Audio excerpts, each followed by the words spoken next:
one.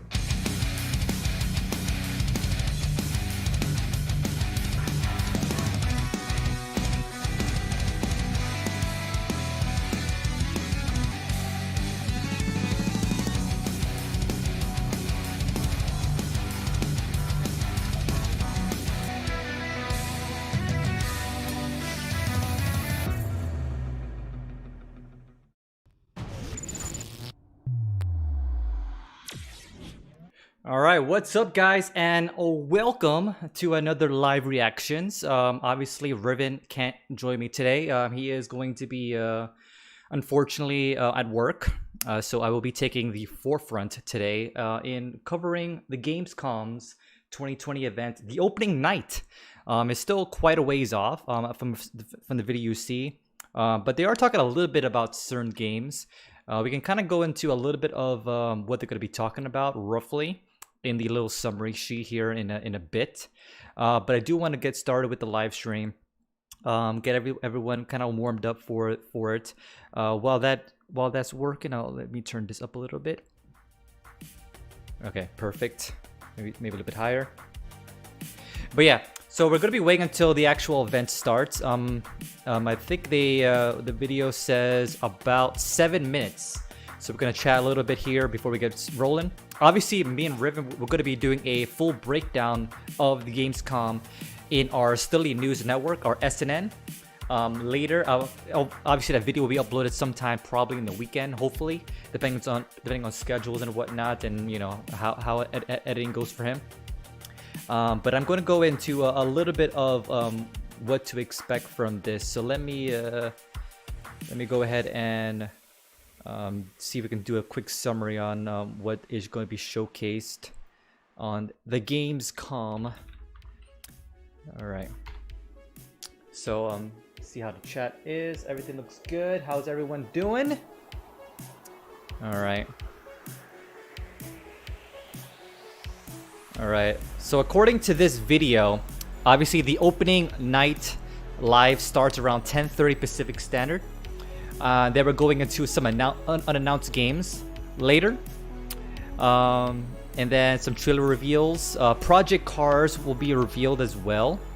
Observer System Redux. An unannounced game. Retro Machina. Some more Godfall gameplay will be revealed. Captain Tsubasa, I guess. Rise of the New Champions. I'm not sure what that is, but that will be announced as well. Around the 1:30 time frame. Some more unannounced games. Everspace 2 apparently. Looks like it's gonna be quite a while. So obviously I got my food prepped already. So I probably will be eating on stream, unfortunately. So if you guys do not like that, I am sorry. But I do want to double check to make sure my sound is working. So I'll probably go ahead and watch myself real quick. Let's see. I got a message here from Riven.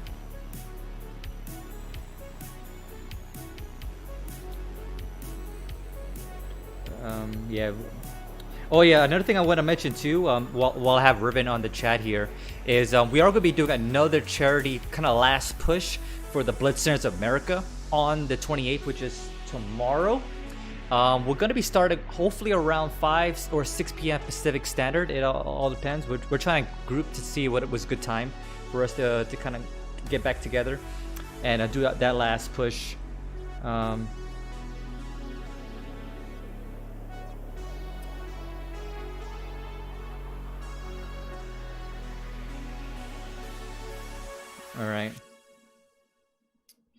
All right, so what else is going to be happening here? Some more Humble Games, Dual Universe, Monster Truck Champions, Speed Limits, X4 Foundations, Giant Uprising, Tinkletown, Giants Uprising again? Am I reading that? Oh, okay, let's look at the trailer revealed, and then the gameplay will be showcased later. But that's like a brief summary of it.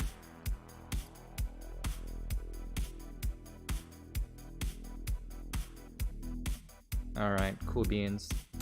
But let's see how far along are we right now. So we're about 3 minutes out, about 4 minutes actually to be exact.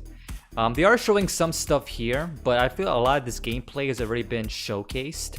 So that's why I'm not too concerned about missing too much out of it. Is this Warzone? I'm not sure. But yeah, so I'm not too concerned about that at the moment until the actual show event starts. But yeah, let me go and double check, see how I sound on the stream.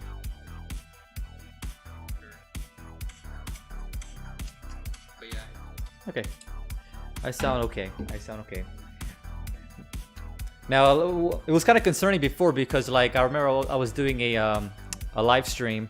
I think it was one of my previous reactions, and my mic was muted for like the first 5 minutes. It was so annoying because there was an update on my I guess my my stream deck for the voice stuff, and every time there's an update, for some reason it reverts back to its default, and it's so annoying. But yeah, so I got my food prepped here. I guess we can kind of flip over anyway to see what they're showcasing. But I don't think there's going to be anything too spectacular, but we'll give it a shot regardless. So let's flip over. All right. So about 2 minutes out, but let me go ahead and turn this down. All right, and let us turn this up. There's probably a lot of copyrighted music, I bet you, so I'm gonna kind of keep it down a tad bit. So it gives me a time to kind of like eat my lunch a little bit, which I prepped right here. I'm not sure if you can see it on screen, but it's spaghetti. It's spaghetti. So let me move some stuff around. I have way too much stuff on my keyboard. Okay. So about 1.5 minutes towards the start of it, so I'm pretty excited. Now, from what I saw, it looked like it was kind of like almost like indie titles. So I don't expect anything too fantastic, but I don't know. We'll give it a shot, and then we'll do a full breakdown video of this later. What the worst that can happen? I'll be more in the chat as well. Make sure everything looks legit. It's sesame, you meathead.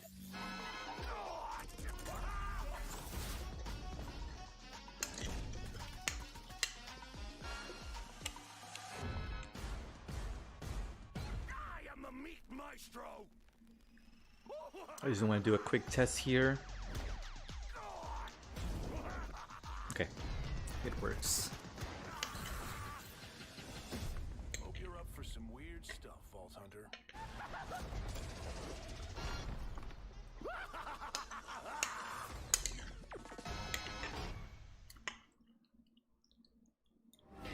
That's the one thing about these events is they always do it so early in the morning. Oh, Cyberpunk? Yeah, Cyberpunk. City like any other, just bigger. Nah, mano, not just any other city. Legends are born here.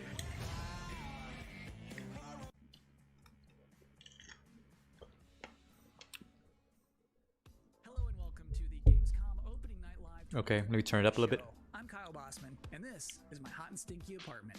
I realize you probably have a lot of questions right now. Like, who is this guy? Who is this guy? Is this the show? No. Just to be clear, this is the pre-show. This is you and me for the next 20 minutes getting excited about opening night live proper. The big show. That one is gonna look nice. That one's got Jeff Keighley. That one's got a budget. It's gonna be fancy looking. Like this. And then I like his humor. I like his humor. Is the next 20 minutes just this guy with his headband talking to me about stuff? No. It's going to be some of that, but most of the show is trailers. We have world premiere trailers right here for the pre-show. Really now? My job is just to smile at you and fill time in between trailers. In fact, we should, I think, start off with a trailer. We'll talk about opening night live. It's going to be big and fun and awesome, but I feel like the best way to kick off a pre-show is just to get right into one. Yeah, just go straight to the trailer, man. It's a game that was just announced earlier this year at an Inside Xbox event from Bandai Namco. This is Scarlet Nexus. Ooh, okay, I know this game is actually pretty exciting.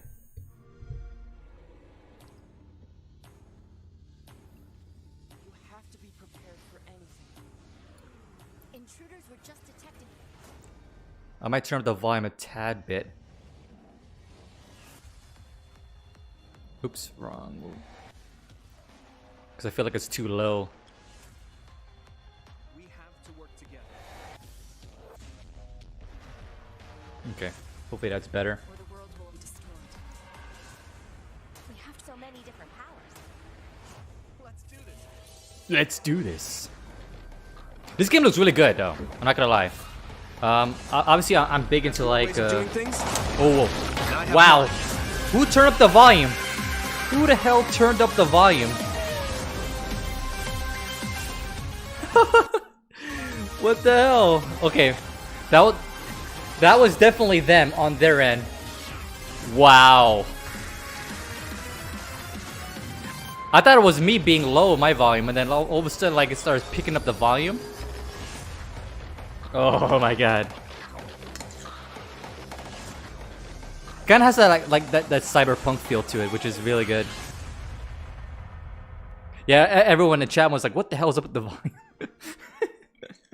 That's awesome. If you're just now joining us, this is the Gamescom Opening Night Live 2020 pre-show. That was a trailer for a video game and not an anime, and I'm Kyle Bossman, not important. For the next 20 minutes, much less than now, 14. we're counting down the minutes until the big show, Opening Night Live, in which you're going to get fresh looks at Fall Guys Season 2, Destiny 2, Call of Duty Black Ops Cold War was just announced yesterday. We're already going to see more of that tonight. Lots of things to see. Cindy Goodman from IGN is going to be giving out the Gamescom awards for Best PC Game, Best PlayStation Game, Best Xbox Game, as well as talking about some brand new shows from IGN that they are debuting this week at Gamescom. Lots of stuff in ONL. It is going to be a chunky, thick show. But A chunky. for this pre-show, it is time now for another world premiere on our end. The game next that we're going to see, it's called Quantum Error. Ooh, that's another good game I'm excited for. Okay, they're starting out pretty strong. Not gonna lie. Because it's about to get scary as hell in here. I Okay, don't care if you're in the Western Hemisphere and it is the afternoon. he's freaking me out a little bit. Put the kids to bed.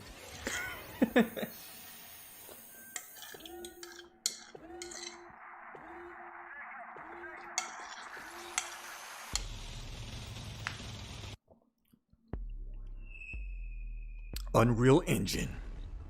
Finally, we did it.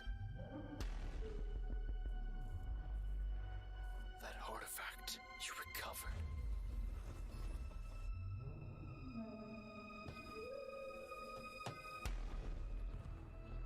Held the answer to all our questions. I watch this in 1080p, right? Yeah. Is there a 4K display? No. Definitely not. We can control them now. I wonder why the volume is like inconsistent though. Now it's like low. Let me turn it up a little bit now. Use them to travel the stars.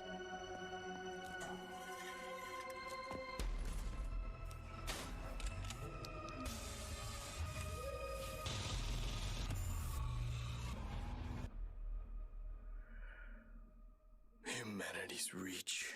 Kind of feels like a Dead Space feel to it.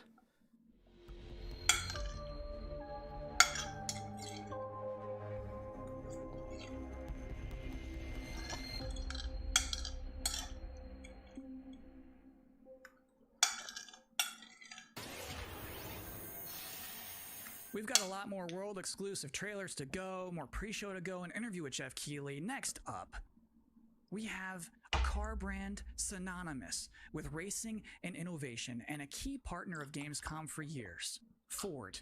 They're about to exclusively reveal the first ever car made with gamers for gamers. Check it out. Okay. Ford knows racing. In 2019, we brought our love of That's racing assuming to gaming it's affordable. when Godzilla was born. And that was just the beginning. In May, we launched Project P1 to design a car in collaboration with gamers for gaming. This project was a global first, and our designers let their imagination go wild. So on to our first global announcement. Please welcome our first ever Team Godzilla Project P1 model.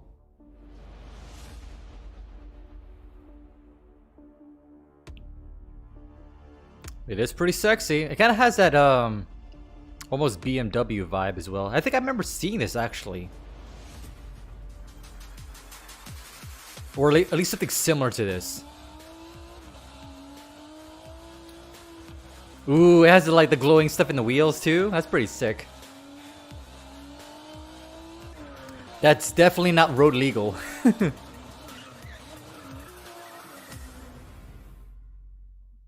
And now our second global announcement. You got us so excited with Project P1 that we are now committing to make a real-world version of this groundbreaking car. A real-world version? What? If I didn't have games, I guess I would just be writing a lot more. Video games and writing are absolutely my two favorite passions, and I just managed to combine them into a job. So I She used to work for IGN, I believe. Finished a couple of books. If there was no game, what else would I do? I mean, I like tech, but you need to do things on the technology. And so if I can't play things, if I wasn't into gaming, yeah, it'll be a lot of TV watching. If there's out there a universe where I'm not a gamer, then I probably would start to game. I think I will try something to put some smile on the face of everyone. I don't know what the point of this part is. I would watch a lot more movies and read more books. Everybody's talking about books. I'll probably read more books too. If I wasn't a gamer, like I'll probably read movies and Netflix. But you can only watch so much. ONL existing, but I think it is safe to say that this year's will be unconventional. So to tell us what to expect from the show this year, please welcome Jeff Keighley. We are now joined by My God, Jeff he's Keighley, really getting host old, man. and executive producer of Opening Night Live. How you doing, Jeff? I'm doing great, Kyle. How are you? I'm doing okay. So back in April, Gamescom said we're going digital this year. When did you start thinking about ONL and how that's going to look? Well, we knew last year we were going to do another ONL this year because it was a big success. But yeah, we had no idea what format it was going to take. Normally we are in Cologne. This year we're doing it from Los Angeles. But I actually, Gamescom came to me and said, we definitely want to do ONL. It's a digital event for the whole world. So even if we don't have something physically in Germany, we still want to do this show with you. And I said I was doing Summer Game Fest, and maybe we can bring all these things together to create this grand finale for the show. And all summer I was really hoping to do a show that was a little bit bigger than I've been, broadcasting from home here for many months. And I wanted to do something with kind of a set and a little bit of spectacle to it, and bring the whole industry together. And that's what we're going to do. So is it going to be just as long as a regular show? Yeah, we have like 2 hours of stuff to show folks from across the industry. Like the big stuff, the biggest games out there like Call of Duty, and then a lot of really, interesting titles. There's more than just Call of Duty. Of course, Come on, we're man. gonna have, But Call of Duty's pretty big. Next gen stuff in the show, and Fall Guys Season 2, which has become a thing over the past couple of weeks. So it's really fun to have like the big and the small and the surprises and next gen all blended together. But yeah, it's a full blown show, 2 hours. Is it going to be just back-to-back trailers, or are you going to do some interviews and demos? You will definitely see trailers. You will see some extended gameplay demos of some titles as well. There will be a few interviews with a couple of developers. We've got some special guests. And one thing I will say kind of right out of the gate is that this is not sort of wall-to-wall shock and awe announcements of new games similar to last year at Gamescom. We have some really big updates on games that fans are excited about and meaningful, but the kind of big surprise announcements. We have a few things in the show, and at least he's being honest. That's good. Great things planned for the Game Awards, but similar to last year, this especially is a lot of games are like big delayed and games, postponed games and coming whatnot. next year that you know about. So I would tell people to set their expectations to be really meaningful updates on existing games versus blowing you away with I like that. surprise shock announcements. I like that. I like that honesty. Jeff, I'm personally looking forward to the show. Well, me too. It's been really fun to build this, but even working with our team, it's been challenging to do things safely in the era of COVID, and it's been meant a lot to me that Gamescom has said we still want to do this show, and I think for all of us in the industry, we want that big showcase. So I'm just really excited to honestly like leave home, do like have a set, and you'll see we've got like screens and lights, and it's. If we do it right, we're going to hopefully create that magic moment that we haven't felt this summer, right? And a lot of the events this summer have been pre-taped, and they've been great and lots of cool game info, but I really wanted to do something live with a lot of energy to it. So if we do things right, that's what people are about to see. Very cool. Good luck with everything. Thanks, Kyle. Thanks for hosting the pre-show. I'm doing my best. So just so we're all on the same page about what just happened, that was basically an interview with my boss using questions that I mostly already know the answers to. So considering all that, I think that went pretty well. Next up, we do have another world premiere trailer, baby. Vroom vroom honk honk for Dirt 5. World premiere. Now, I'm not really a big Dirt fan, but I do appreciate like racing games or car-related games.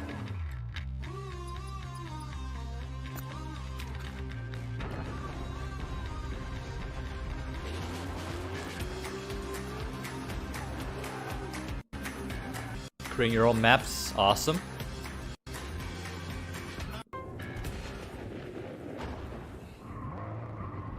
Vampire. Ooh, menacing. It kind of looks like a Subaru though, like an STI. Probably is. So you think like a vampire bit a car and sucked out gas? To be continued.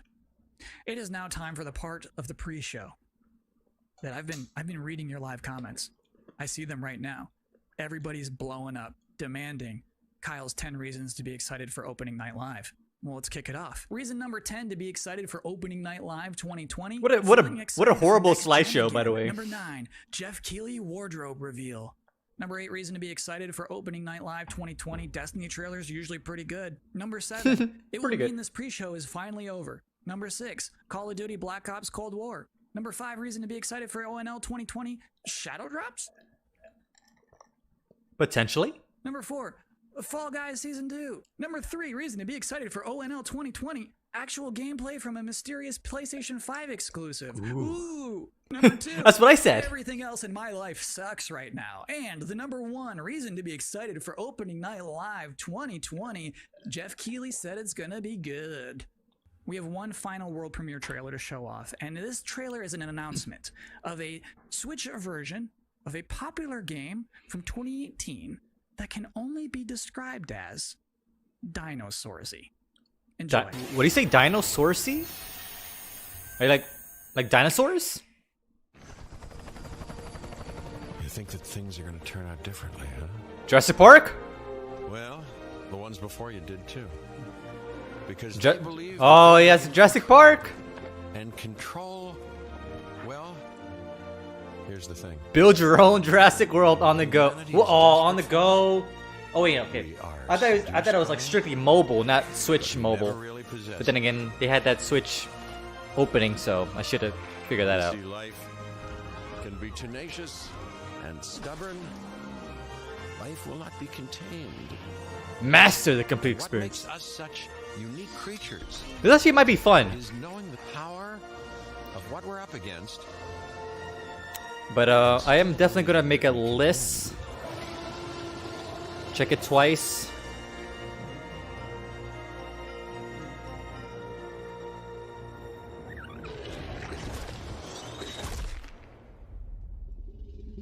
Purchase.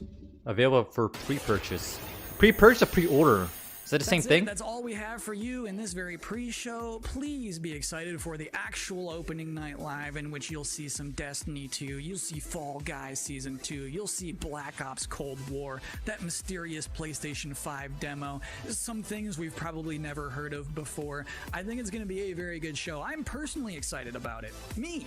I should thank you, actually, for putting up with my nonsense for the last 20 minutes. It is appreciated, but seriously, enjoy the show. Alright, here we go. Starting out strong with buffering. So what's the plan? Time to take control of our world. When we feel out of place, I'm pretty sure it's not my internet. disconnected, I don't know why it's buffering like this. divided, There are always repercussions. do we have what it takes All right, I'm going in. to be heroes? What we're doing here could change things forever.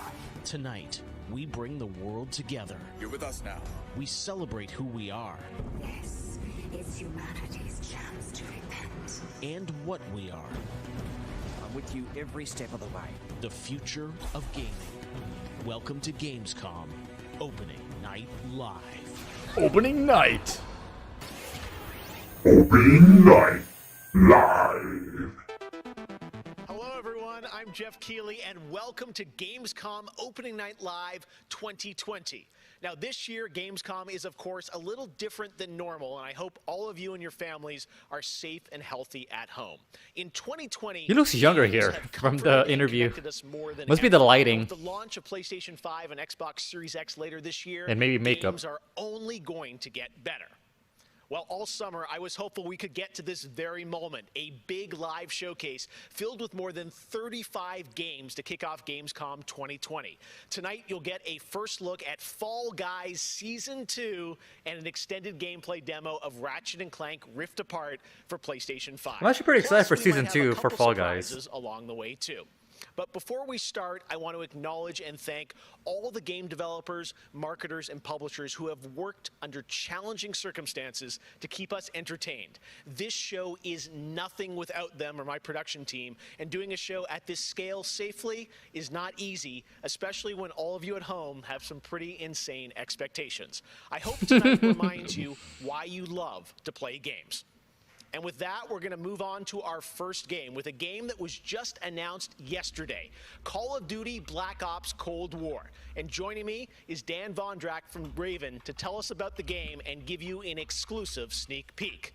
Dan, how you doing? Good, Jeff. Thanks for having me here. This has been a dream project for us to work on. What a plain wall, by the way. Beginning of development, we knew Black Ops Cold War was going to be a direct sequel to Black Ops 1, and we loved the idea of returning to the pillars built the Black Ops franchise: deniable operations, conspiracy grounded in history, and that They look pretty cool though. Like I saw the trailer. They look pretty awesome. All those together, drop the player into the 1980s at the height of the Cold War, and it's really something that we know would feel relevant to today and also uniquely Black Ops. Well, you start playing with Black Ops, everyone wants to know characters. We saw yesterday in the reveal trailers, some familiar faces. So, Woods, Mason, break it down. How does this fit into the Black Ops canon? You said it's a direct sequel, so are we going to see a lot of familiar faces? Yeah, part of the fun in making this game was bringing back the iconic characters like Woods and Hudson and Mason and seeing how all those personalities mix with some of the new characters. So the campaign takes place in 1981, and we love that we've been able to have so many connections to the original Black Ops and really be that direct sequel to the game. Now, one thing that I'm really excited about this is you're pushing the storytelling in kind of a new direction with some branches and some options about how you play through the campaign. Can you maybe walk us through your thinking there? Yeah, one of the driving forces from early in development was to say, let's take this Black Ops thrill ride and infuse it with some player choice and some player freedom. Anything we can do to give the player a little more ownership over their experience.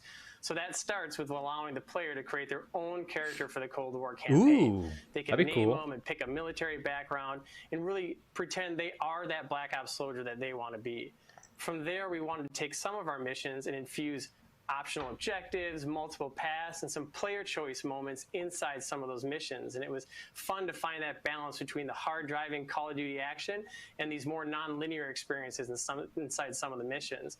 So with choice comes the player wanting to feel that impact. So some of those choices earlier in the game and some towards the end will actually shape the ending of the narrative of the campaign. All right, so multiple endings to this game. Wow. Yeah, absolutely. Okay. Absolutely. Okay. That was one of the big things for us. It's like we love that Black Ops has always been willing to take risks, and we all know they did some of this in Black Ops 2. And with our story and with these features, we love paying homage to those early Black Ops games. Oh, yeah, I remember the numbers. All right. Well, Dan, we are excited to see more of it. I know multiplayer reveal is coming in September, but since you got a Switch there, maybe you could flip the switch on something exclusive for us. What are you going to see? Wow, that's corny, dude. Yeah, absolutely. This is really exciting because this will be the first time we've done this outside the walls of the development studio. This is a scene from earlier in the game, and it's a critical point. Why is it like lagging? Shows the narrative of the Yeah, world, it's shows lagging the lagging for stuff that everyone we're else gonna be too, so battling. it's not just So me. Let's take a look.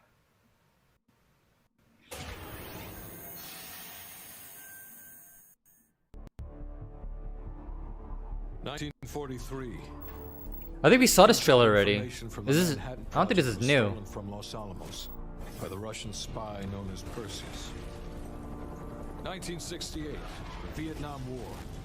Viet Cong soldiers, orchestrated by Perseus, attempted to steal an American-made nuclear bomb from a U.S. firebase. 5 days ago, while on a mission, we acquired intel that Perseus is in play again and planning an attack on the West. Perseus.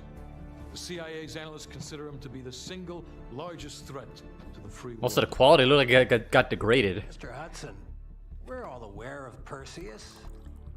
We're also aware he's more myth than fact. I mean, personally, I think he's nothing more than the Russian boogeyman. General Haig, allow me to introduce the man best suited to respond to that. CIA clandestine special officer Russell Adler. He's one of the few people who even come close to Look at that hair. Perseus. Mr. Adler, why should we take this Perseus threat seriously? You don't have to, sir. Yeah, then a lot of innocent people are gonna die. Why do you say that? Sir. Every time Perseus has come into play, it shifted the balance of the Cold War. After 13 years of silence, if he's active, something big is gonna happen. Something that will affect the free world.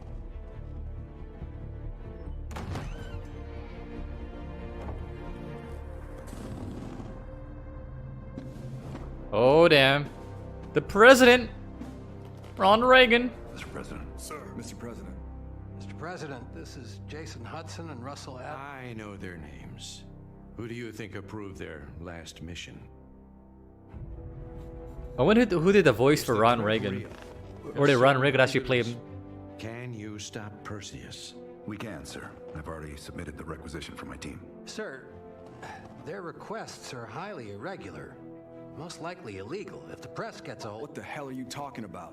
Do you know who we are? Every mission we go on is illegal. Sergeant Woods, plausible deniability is the backbone of our work. Al, we're talking about preventing an attack on the free men and women of the world.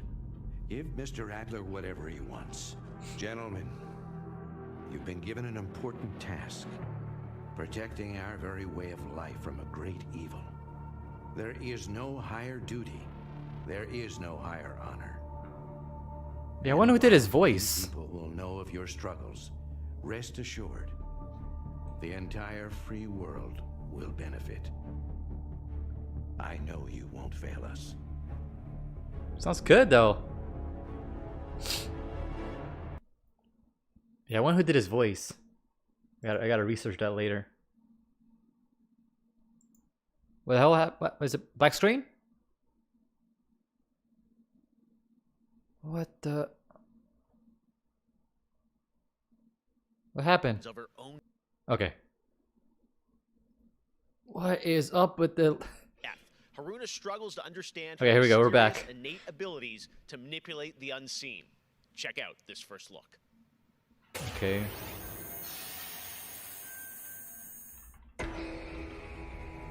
Awaken, I think it was called.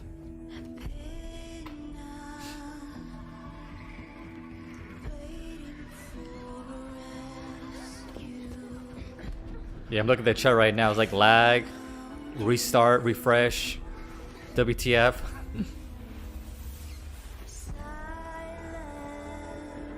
Definitely need to take a demerit for the presentation a little bit.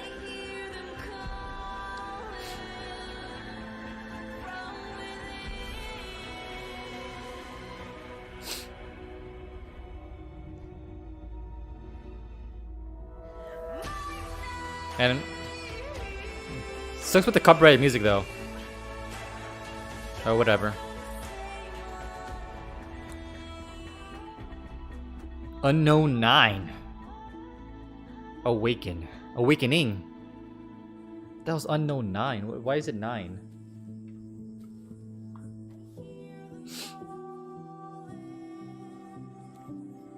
What's up with the quality as well?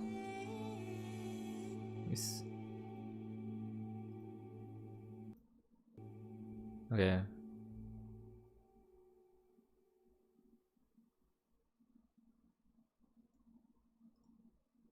Should be better now.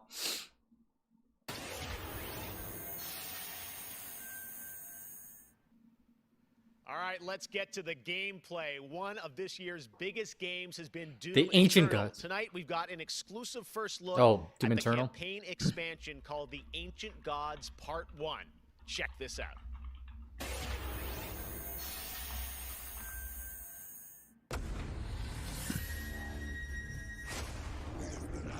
For some time now. I knew you were the moment you set foot in the room. Oh damn. Your gifts. Hold us now.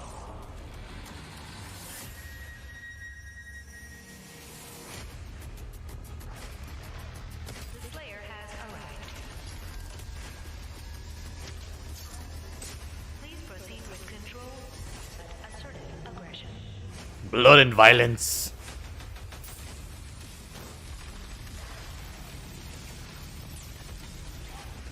Whew. It's always so intense watching a gameplay for this. We got Kachin in the chat. What's up? Welcome to the stream. Welcome to the Stubby Boys stream.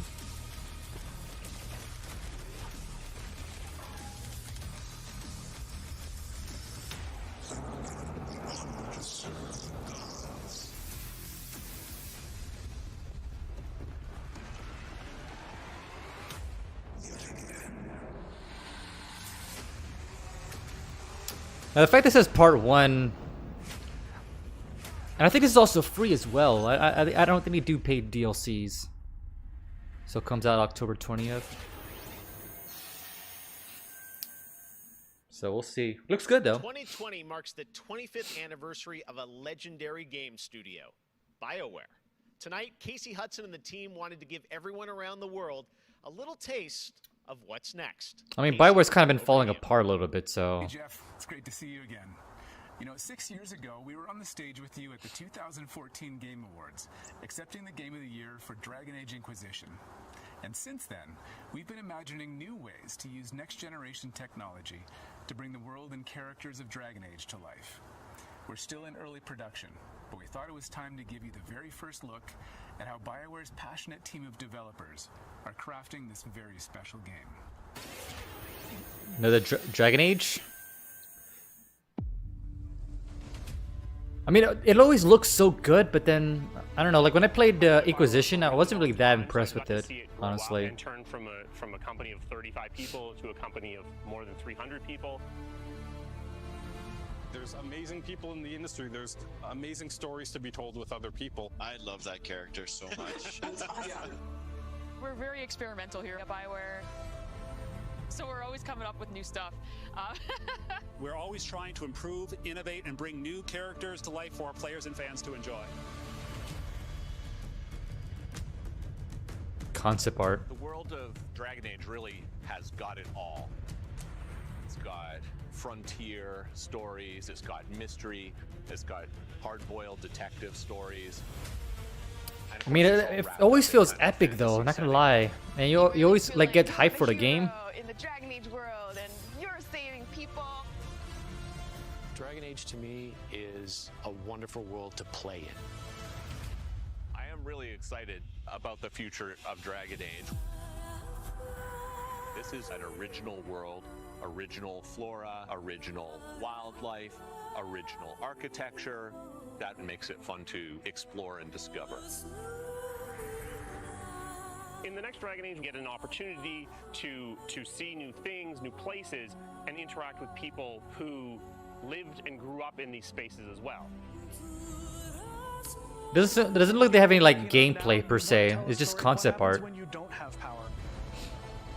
What happens when the people in charge are Which is willing fine, to address but the issues? I feel like it's a little bit too premature to kind of show it out, show it off. Stories that focus on the people around you and the friends and family you make. But I do appreciate concept art though, not gonna lie. Is a really close relationship with game characters who really become real for you. Like with certain games, I like to buy like the books of like concept arts. It's always pretty Half cool. the community wants to kill him, half the people want to marry him, and another part want to do both. They call me the Dread Wolf. What will they call you when this is over? Oh, good voice acting. Has been one of the forerunners in using motion magic technology, and that makes it way more realistic when you're looking at the characters and the way they walk and move and interact in the world. Players want that suspension of disbelief. It's always cool how games are developed though, not gonna lie. Collection of digital pixels is actually a living, breathing soul. No, it's okay. That's the good kind of rumble. I actually design bosses. I help with the creature design team as well. So I do all of like the big threats that you have to go up against. Ooh. Nobody dies on my watch. For the Wardens! Choice is a big part of what Dragon Age is as a franchise. The decisions you make can affect change in the world. Decision making can mean Got Chris Sora in the chat. What's up, man? a party member dies. Watching a little bit of the Gamescom 2020. Reactivity to the choices that you do make. I just love the possibilities that Dragon Age offers us, and I'm excited to explore a lot more of them. To me, that potential is what gets you up in the morning. It's a fantastic. Right now they're showing Dragon Age, but it's just concept art right now.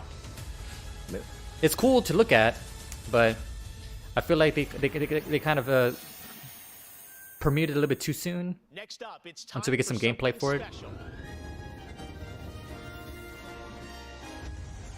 Star Wars? Feels like Star Wars.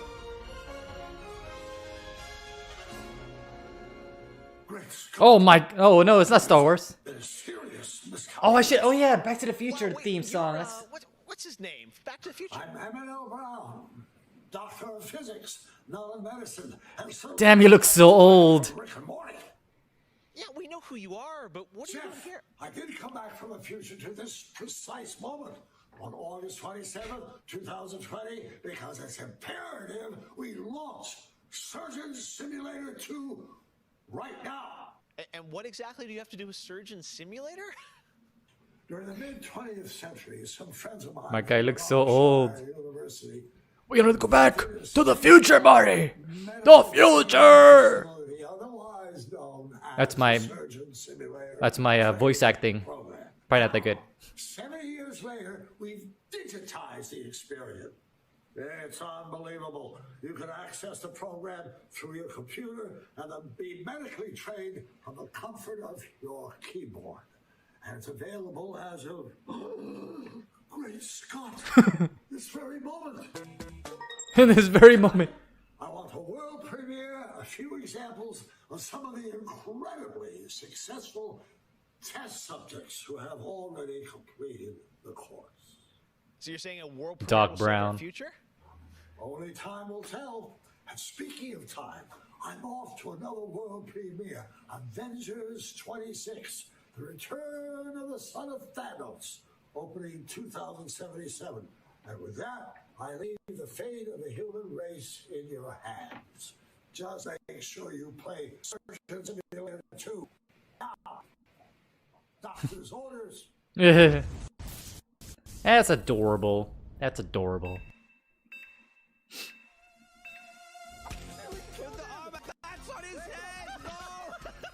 Let me give him a little pat on the head. Where does this part go? There, we got it. He looks good as new. Now grab the good armor, bring it in here. We're dying. He's dying. I don't know. I think I would play this with friends, probably, but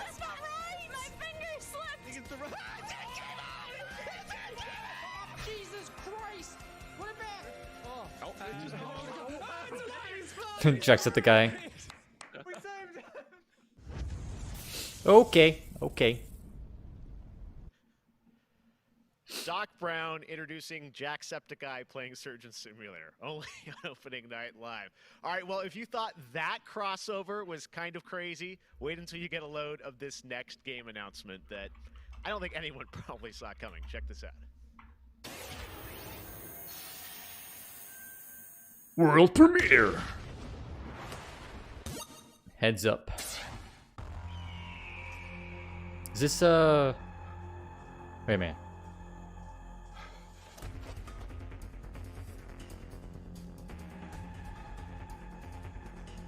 The hell is this?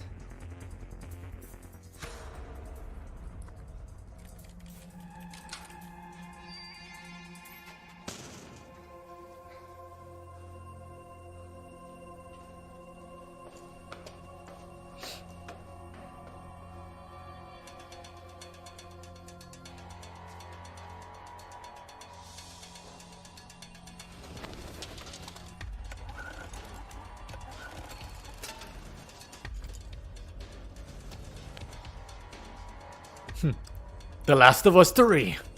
I'm just kidding. Brand new characters, like this guy. I mean, he does have zombies.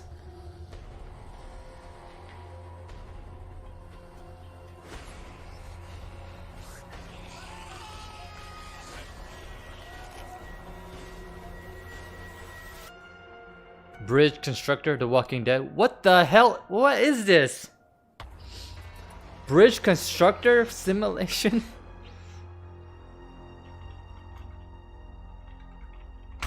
What? That doesn't make any sense.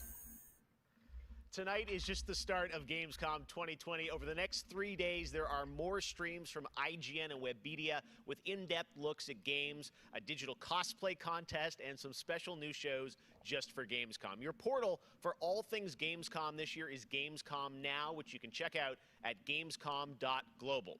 Now, one game you'll hear more about later on IGN's post-show is this one, a return of two classic characters that I love. Check this out. Ratchet and Clank? Happy Giant? No, I don't think so. In a world gone In a world. In a world gone strange. Ratatouille. One elite force stands against the darkness.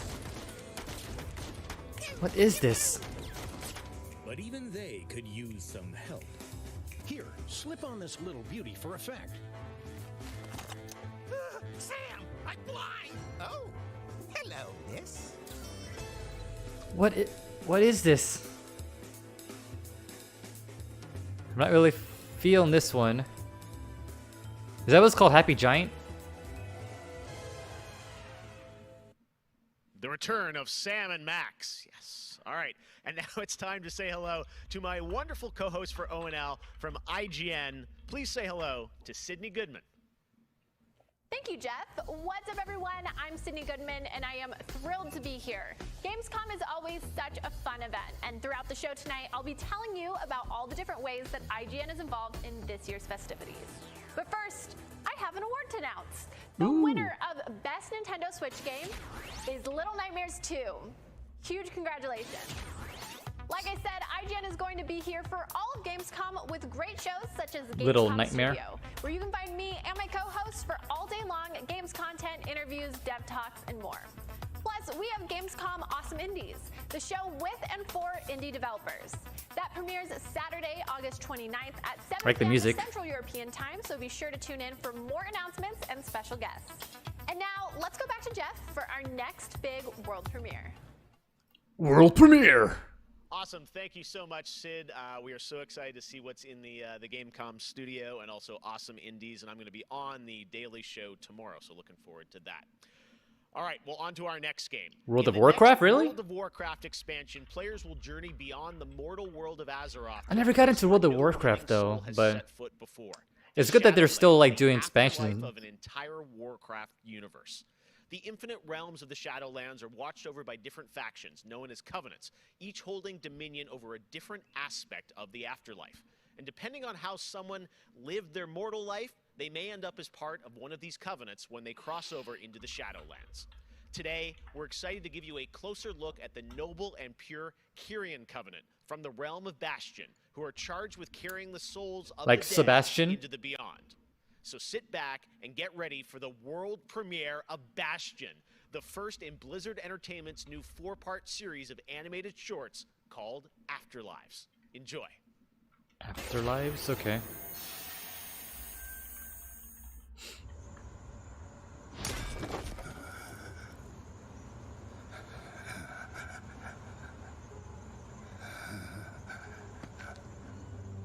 It's anime?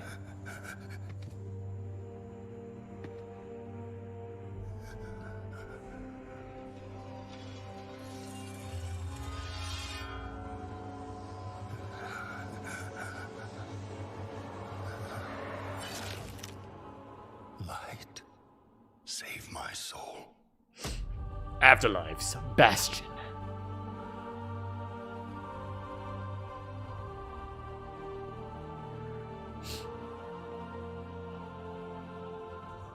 Uther. Where am I? Welcome. You're in heaven apparently. You led a truly selfless life, and for that, you have been chosen. Chosen? To shed your mortal burdens and join the ranks of the Ascended, serving to ferry the souls of the dead unto the Shadowlands. I serve the light, and my work is not done. There is an evil that must be... There is no evil here. The darkness was sealed within the Maw long ago. You're wrong. He destroyed my home, murdered my people and my king. He must be punished. You are an aspirant now. You must accept your new purpose and purge yourself of this desire for vengeance. I don't know any of the lore right now of WoW, so I'm lost. Justice. Devos, why are you training this soul? It is beneath your station as a paragon. He cannot let go. He continues to demand retribution for his death. And this concerns you? Many souls take eons to ascend. Yes, but this one seems broken, Thenios. Different. Unlike any soul I have seen. I have begun to wonder whether he was deemed worthy of Bastion. By mistake. Be careful, Devos. I would Interesting animation though. I kind of like it. In time, he will forget. Trust our ways. Trust the path.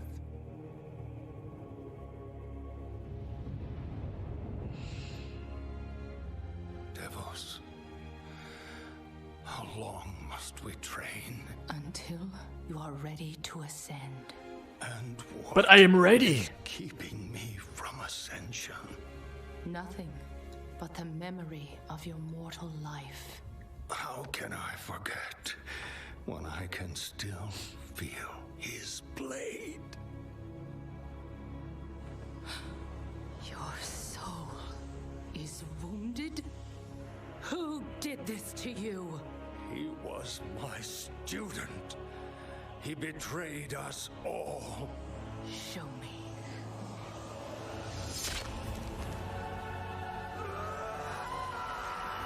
Oh, damn.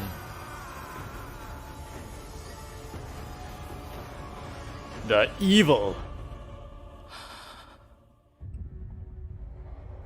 The runes on his I feel like I'm watching the entire episode. unmistakable. What the hell? This dark agent runs free on a mortal world with the power of the Maw itself in hand. Our realm is imperiled. Impossible. The Maw is inescapable. You must return to the path. If he had purged his life, we never would have known of this calamity. The path is flawed. Enough! The Oh. order of the Shadowlands depends on the execution of our eternal charge. You will abandon this course. Oh man. As you command, my Archon.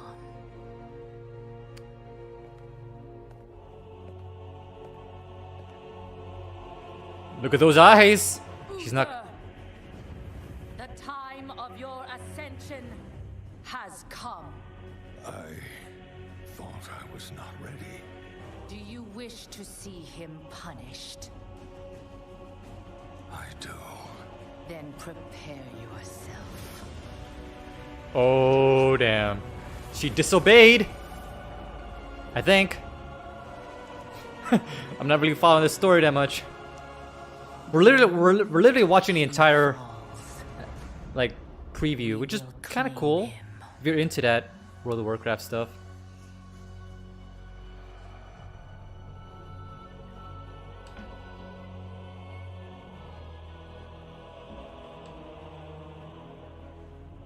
I see. Only darkness before me.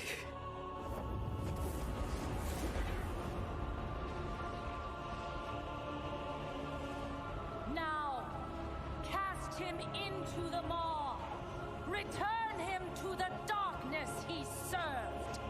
His eternal suffering. Why do you sound so evil? He was my student. Remember what he did and take your vengeance. Not vengeance. Justice.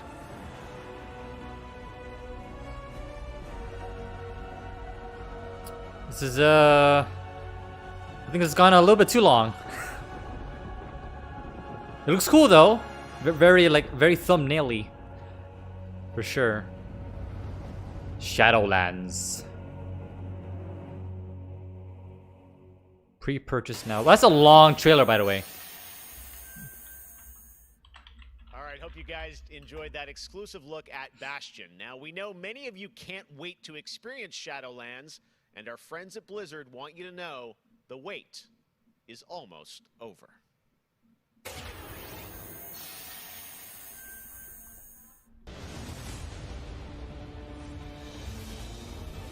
World premiere. Enter the Shadowlands.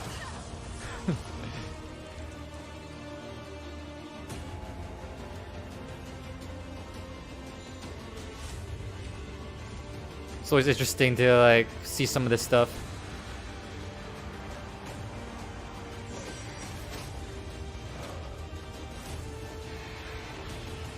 I'm guessing this is some gameplay, I guess.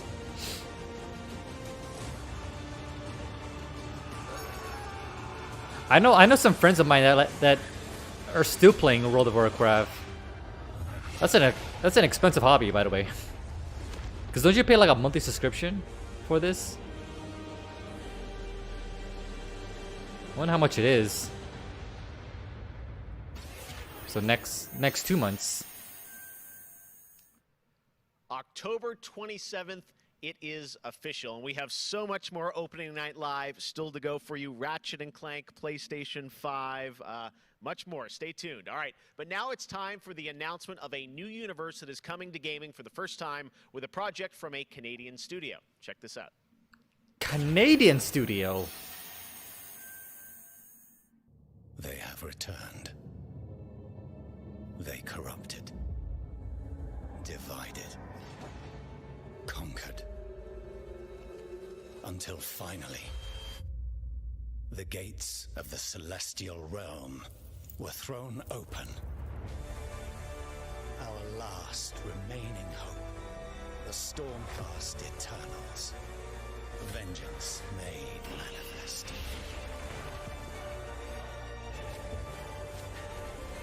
Pretty epic. I like it.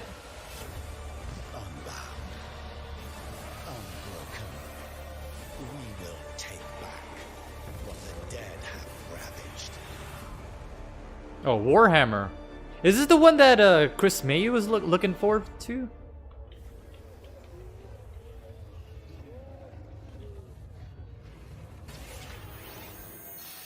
Stormground. Now, you guys may remember back in June, Crash I had Bandicoot. some masked fun with my buddy Crash Bandicoot announcing Crash 4 It's About Time. With the game coming in October, Crash, of course, had to come back for opening night live. So let's bring him out, everybody. Crash Bandicoot. Mascot? What? He's where? Oh, I got the mascot! Wearing his quarantine mask. Wow. Wow.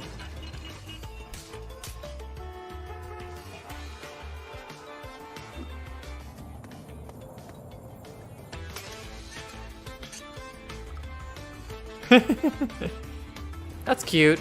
That's cute. I gotta lie.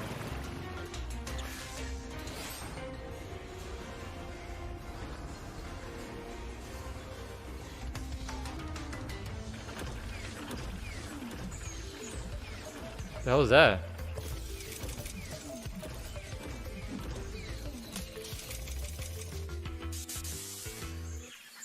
Poor Crash apparently didn't get the memo about Gamescom, but to tell us more about what we just saw. He actually went. Oh, he actually went to Germany. Oh, okay, I get it now. Lou, what did we see there with Crash and the Gamescom bot? Apparently you saw him wandering around Cologne, but what he was hinting at was kind of our reveal of what we call flashback tapes, which are a brand new style of level that we are announcing here today. Flashback tapes, so, okay. How do these flashback levels kind of play into the overall Crash 4 narrative? Yeah, so the way that the flashback tape levels work is that they are kind of a peek back in time to the 90s when Neo Cortex was actually testing on Crash and Coco before the events of Crash Bandicoot 1. And they're kind of these devious puzzle rooms that we've made, and they're really hard, and they're really awesome, and they're super creative, and we can't wait to get people's hands on them. Yeah, no, I got to play a demo of this a few weeks ago, and that was a challenge, so I can't imagine how nefarious these are. How are they going to be sort of integrated into the game? Are they optional, like offshoot stuff, or how do you get to them? Sure. So players actually have to collect the flashback tapes in the levels themselves. They're an object that they can pick up, and collectible. To actually pick them up, they have to reach them in the level without dying. It's kind of our homage to the death routes from the original trilogy. So players have to reach these objects in the level, pick them up, and then once they get them, they'll get access to these unique levels. So beyond the pure challenge, what other fun? How are these fun for players to kind of experience, and what do they get to do in them? Sure. So one of the things that we did was we actually used these as, like I said, puzzle rooms, really kind of fun, nefarious, devious ways for Crash to really express that pure platforming kind of aspect of gameplay that we know and love about the franchise. But then narratively for us, it was really cool to layer in kind of a unique perspective to the franchise. It's pretty cool. This is the moment when it definitely looks fun though, really not gonna lie.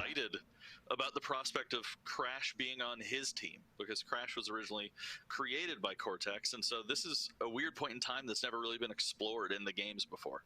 Awesome. All right, well, Crash 4, It's About Time looks phenomenal, Lou. We cannot wait to check it out in October. Thanks for joining us. Yeah, thanks for having me. Awesome. All right, well, we will be right back after this for more. After these commercial breaks. Opening night live. There's commercial breaks? What? I have become terror. The unseen predator. A rupture that obliterates without warning. Is it Destiny? No.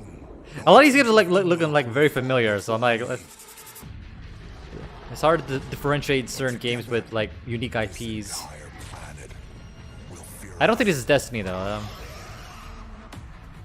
but it does have a Destiny vibe to it. Yet we are drawn down the same road into the dark heart of creation. Maybe it is Destiny. I don't know. I don't know. I don't play Destiny. Whatever it holds, whatever it takes.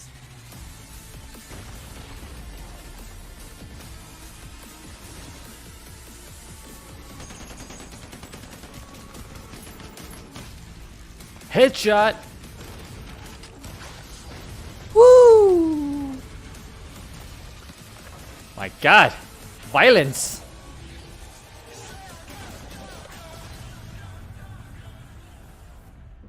Outriders. Okay.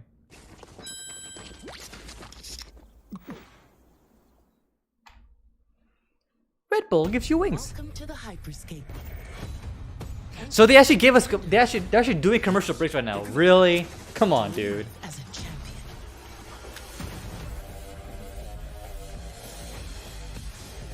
This is it.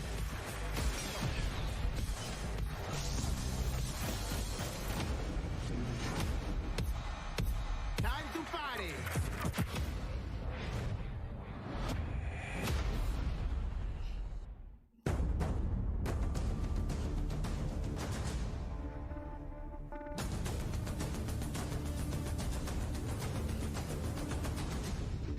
Build your own dream team. Okay. Anime soccer. Was this Shonen Shocker? I think it is. Oh, Captain Shubasta. Welcome to Necromunda. I can see you're new here. Let me get you Hollytron, welcome to the stream. I'm doing very well, thank you. A sprawl of humanity suffering pre-order what? deep underground where we ain't causing Anime trouble football, pretty much. no matter how loud we are. And do we ever make some noise?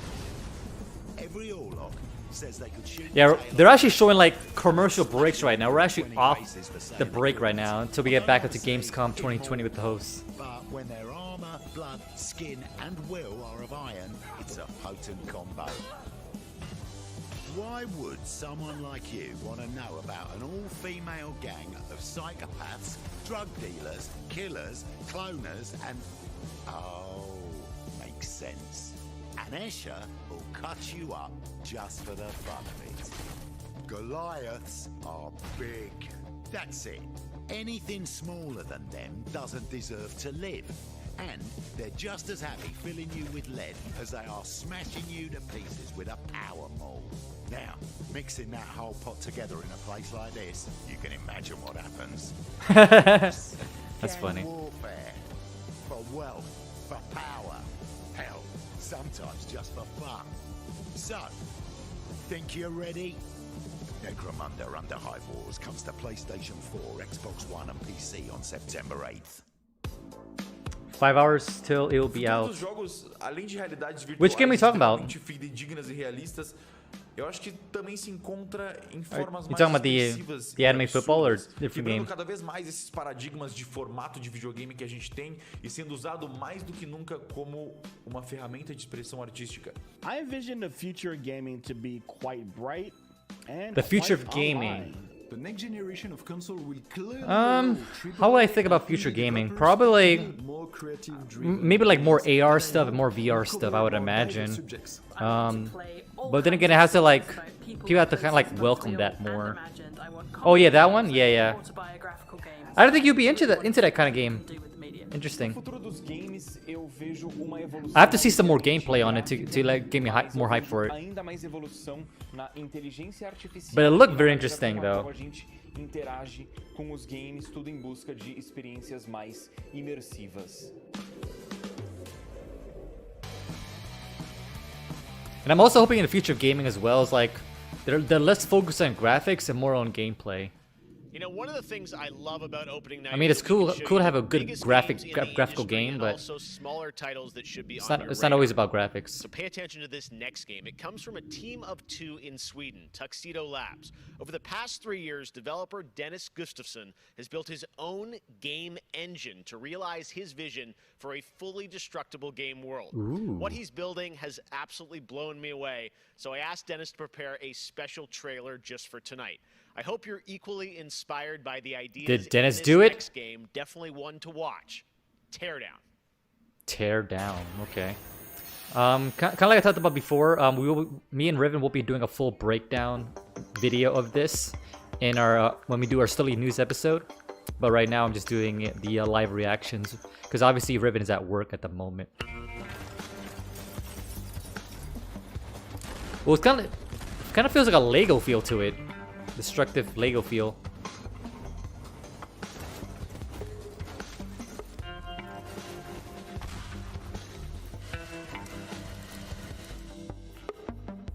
Prepare an efficient path.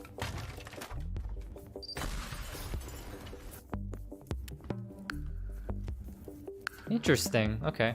So it's not like graphically impressive, but physics is pretty impressive.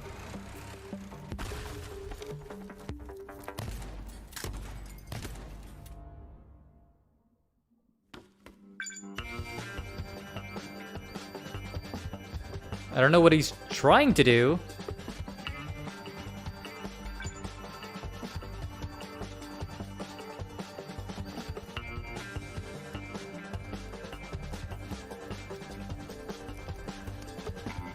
What is...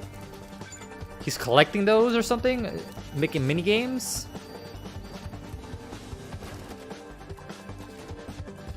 I think everything is destructible, which is pretty cool.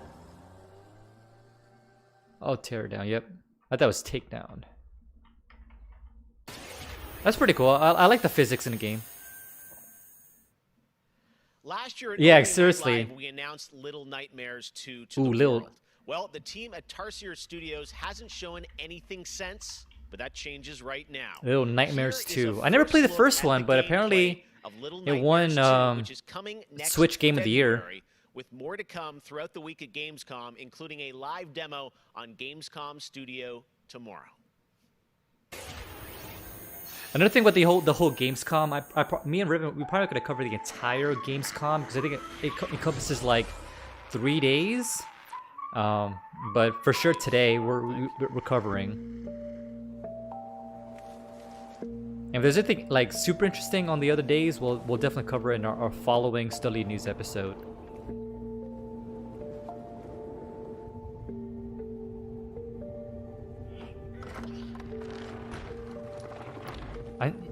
It looks good though.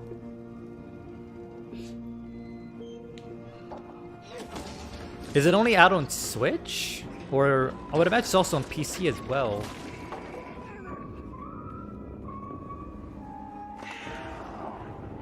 Ooh, that's creepy. Is it co-op? Me and Rivik play this. Oh. Looks pretty good. Oh, that's so creepy. Oh.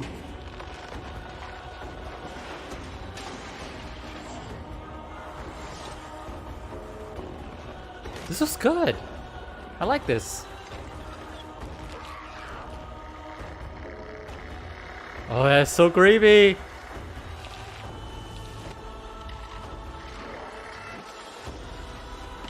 I think I might add this little nightmare into our October horror month. Yeah, where's my October? Okay, so this comes out. I think me and River might play this for our October horror month. I'm WWE Hall of Famer Jerry the King Lawler, and I'm oh no, Battlegrounds! To bring you all the over-the-top action in WWE 2K Battleground. Mamma mia! Mamma mia! Pizzeria! This is great! This arcade-style video game is over-the-top outrageous. Yeah, you feeling the chills? I think it's for Xbox, PS4, PC, and Switch. I'm guessing it's co-op somewhere. Yeah, I would imagine. Body slam! It's funny, me and Riven, we have like a wrestling theme with our chat and whatnot, but we never once played a wrestling game. That's a lot of our wrestling themes though are like kind of based on like the Attitude Era, 90s and like early 2000s.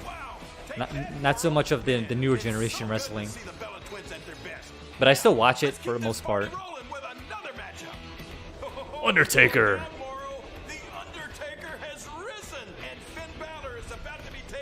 Go to hell. Mamma mia, what a move! Finish him! Oh no! He just hit the snooze button! How do you lose like that? What's the matter with you legends?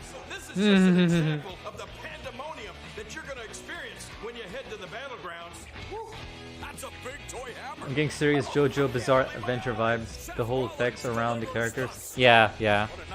I still haven't watched JoJo Bizarre Adventures, by the way. But I understand the references. I think Riven was going to. I don't know if he has it. If he had time to do it. Mamma mia! Oh, sorry, Moro. I know that's your line. Hello again. I have even more awards to announce. Ooh, more so awards. Let's get right down to it.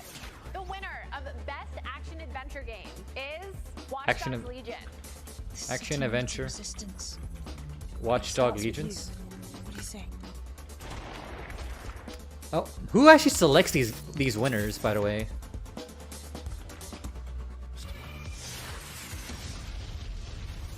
I'm the perfect shot. The winner of the Best Action Game is Star Wars Squadrons. Action game, Star Wars. Is that out? Squadrons? I forgot what the release date was for Watchdog Squadrons. Best multiplayer game is Operation Tango. Never played that one.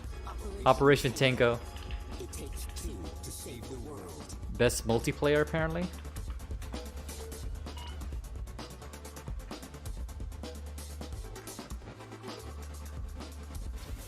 I used to be an explorer. The winner of Best Indie Game is Curious Expedition 2. Curious Expedition 2. Did not believe what I had witnessed. It was time for the world to learn my name. Congratulations to all the winners. As I mentioned, IGN will be here for all of Gamescom with great shows and new ways for you to get all your gaming news. Check it out. Gamescom 2020 is Yeah, I never played Curious Expedition. right here on IGN. We've turned the single biggest show in gaming into 5. Gamescom Now is your virtual show Nearly floor done with part up to the 5, second okay. live coverage. Gamescom Daily Show, Gamescom's first ever late night talk show, our Gamescom Awesome Indie Show, the freshest deep cuts in indie gaming, and finally the Gamescom Best of Show, including the Gamescom Award. Gamescom 2020 Is that available later? on IGN and wherever you stream Gamescom Now.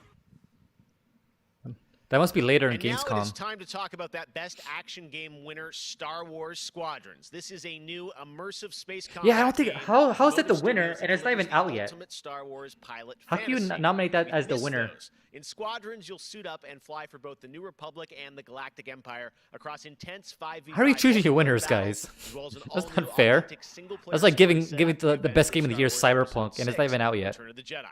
Today, we'll get a glimpse at what Squadron's story has to offer by taking a brief look at one of the single-player missions featuring some light narration by the Motive team.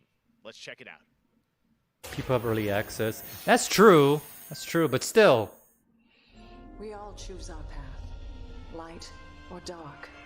Freedom or destruction. Oh my god. The Empire chose to destroy. I'm actually pretty excited about this game. I'm hoping it's as good as I think it is. And hope it is. But the heroic pilots of the Rebel Alliance have chosen to keep fighting, to show the Empire that we are not afraid. It was their bravery that ended Palpatine's reign and brought about our new republic. Join the dark side. Shattered though it may be, as I speak, Imperial forces are edging toward the Bormia sector, hoping to end our new republic before we find our footing. As their empire collapses, they Now, what I really like about the Squadron game is the fact that you can actually customize your ships. It's gonna be so good. daring pilots, this war can end. Make a choice. Fly with the new republic. I wonder how many players can join, because I want myself, Riven, Chrysor, who else can play with us? Star Wars Squadrons. If you want to play with us, Holly, you can play with us as well. And deep-seated rivalries. Take Titan Squadron. Hunt down this Starhawk and eliminate it. Gladly, Admiral Sloan. Over the course of the story, you'll I would love find to be a Star Wars pilots character, on by the way. opposite sides of the war. If I can voice act this Star Wars character, Like ooh, all that'd be of so the Star cool. Wars Squadrons, you'll have the option to experience every mission fully immersed in VR. Wedge Antilles, Rogue Squadron. I hear you're the reason I was able to finally get It's EA, so most likely custom. It's going to cost money. Yeah, it's unfortunate. Enemy lines. One of our spies, Agent Thorne, has discovered I mean, they did say that they're not gonna have like microtransactions. It's only like, let's say like $30 to buy it, or 40. Maybe it's 40. I think it's 40. To eliminate perimeter defenses. When you've secured the area, you will escort the Gladius to the outpost, and our extraction team will acquire Agent Thorne. Once Thorne is secure, reach your Gozanti cruisers and return to the Overseer. Cover our escape Yeah. and escort us to the Oh, and it's also available in VR as well. So imagine doing the air fight, the aerial fights. Air for vomit-inducing gameplay. But I'm excited. I got this freaking like headset. I have to use it for some games.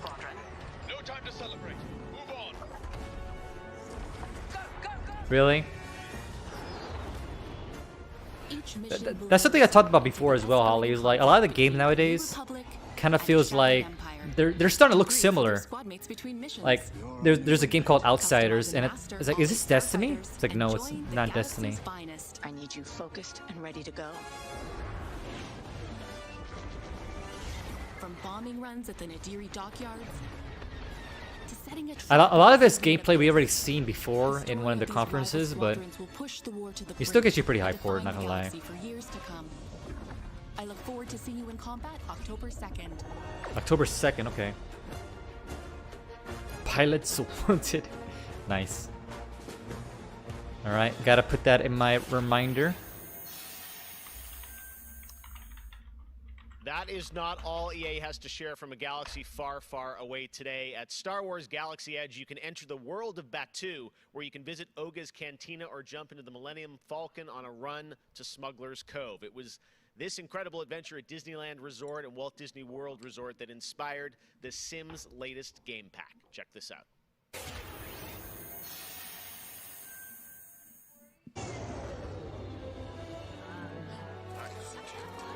What is this?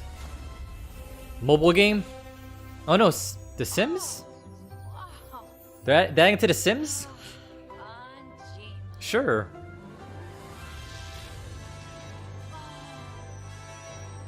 You're excited about this, Holly? You could play Star Wars in The Sims. Yeah, exactly right.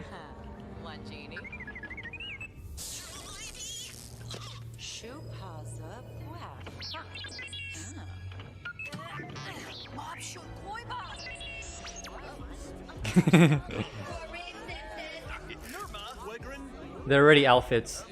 Oh, they have outfits already? Oh. But I guess they have like worlds now as well. I never actually got into The Sims though. I'm assuming it's The Sims 4, right? I mean, I played the earlier Sims games, but I don't know. Yeah, you can make a Star Warsy feel. Yeah. Yeah, Sims 4. Okay. So it comes out September 8th. Yeah, dude. Create your own Star Wars story. I'm already too committed. Yeah. There is even more Star Wars to come. Do you live stream, by the way? Like Sims Sims 4? When you do, let me know. I can tune in. We've got Fall Guys Season 2. Oh yeah, Fall Guys Season 2. Which I can't wait for you guys to see. I'm actually excited about this one. A gameplay demo of Ratchet and Clank Rift Apart for PlayStation. Oh, I thought you were gonna show it. But right now, stop teasing me, man. This game from Annapurna Interactive from last year's Microsoft E3 event. And today, I'm excited to share a new announcement from the team. This interactive thriller about a man stuck in a time loop is one of this year's most intriguing indie titles, and now they've added an absolutely all-star cast to the game. Here's a whole new look at 12 minutes. 12 minutes. But it takes you 12 hours to finish those 12 minutes. All right, close your eyes. I want you to think of a flower. Look Look at its contours, its curves. Now I want you to imagine it changing, moving backward, returning to its bud. Think of that bud, unopened. Look at it. Okay. Then silently repeat these phrases. May you be free from suffering. May you be free from fear. May you know peace and joy. What the hell is this? William Dafoe? What? Interactive thriller about a man trapped in a time loop, coming soon. And that's it? Oh, is it an Xbox exclusive? It looks like. Xbox exclusive. That's going to be a really special indie game. So glad to announce that here on the show. I kind of wish there was some now, gameplay though. At the Game Awards, we announced Godfall, a new looter shooter coming to PlayStation 5 and PC from Counterplay. Tonight, we've got a quick sneak peek of one of the new Valor plates with more footage coming as part of Gamescom 2020. Check this out. More gameplay.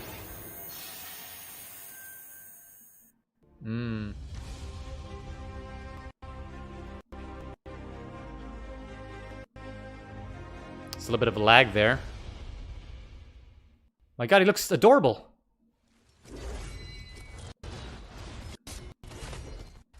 What's up with the lag though? It's not me. Because I've seen people's comment lag.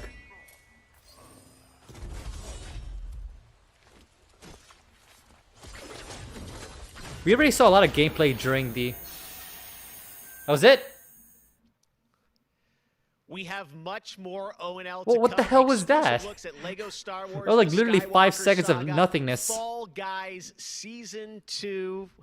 Wait until you see what the Mediatonic guys are up to, and so much more. Did I miss something from I'm sure you from saw Godfall? earlier this week, Heart of Deimos, Warframe's newest expansion, was released on PC, Xbox, and PS4, and today it's also on Switch, all platforms. Here's a look at the Heart of Deimos. Heart of Deimos.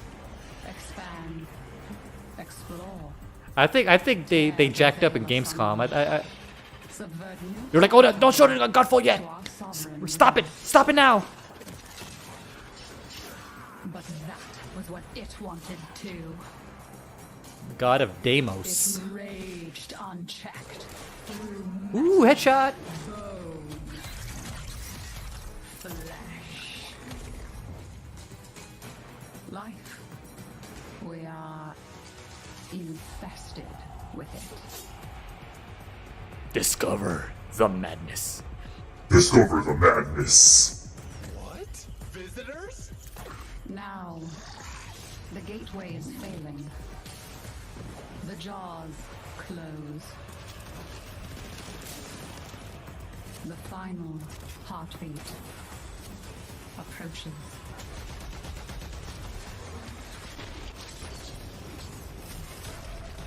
Have you tried turning it off and on again? Before we fall, we shall scream. There is one who will hear the heart of Deimos. Warframe Heart of Deimos. Play free! So many people have been discovering or rediscovering video games during lockdown, whether it be older people or bored teenagers or middle-aged parents who suddenly find they have to do something together with their kids. And I think I like your guitar collection. Video games I think Riven will appreciate that too. any other time ever. And as a result, I played Warframes a little bit, but yeah, it's definitely a lot of commitment for sure. A pandemia pela qual a gente está passando tem sido um período difícil a todos. Então, nesse momento, eu acho que a gente precisa lembrar de mostrar mais empatia, demonstrar mais amor. Seems like you have a lot on your plate, Holly. You have the Sims with that expansion. You have the Warframe. What else? You got the soccer anime soccer one. Through this corona virus time, care about other people and wear your masks. Jogos são, na minha opinião pessoal, a forma de arte mais incrível de se expressar. Eles englobam tudo: música, arte, escrita, e você tem a chance de controlar e vivenciar essas experiências você mesmo. É mágico, é maravilhoso. Jogos são puro amor.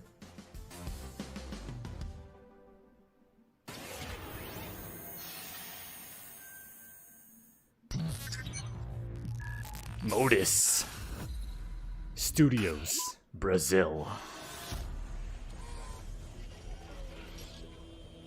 The list never ends. Oh yeah, Watch Dogs too. Yeah. Are you getting the new Watch Dogs, by the way? Oh yeah, got that mumble rap going on.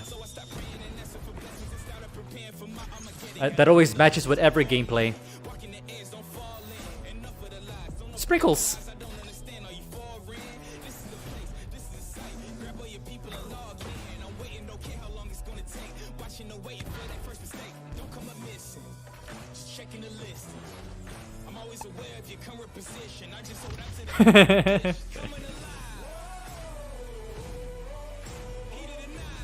You know what's funny? I think I heard this song in like a different trailer. It's like they're using the same exact song for multiple different trailers. Is it just me? Or does it feel like that?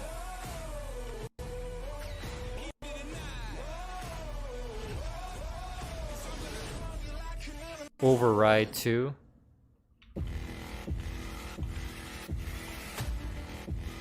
Get some gameplay.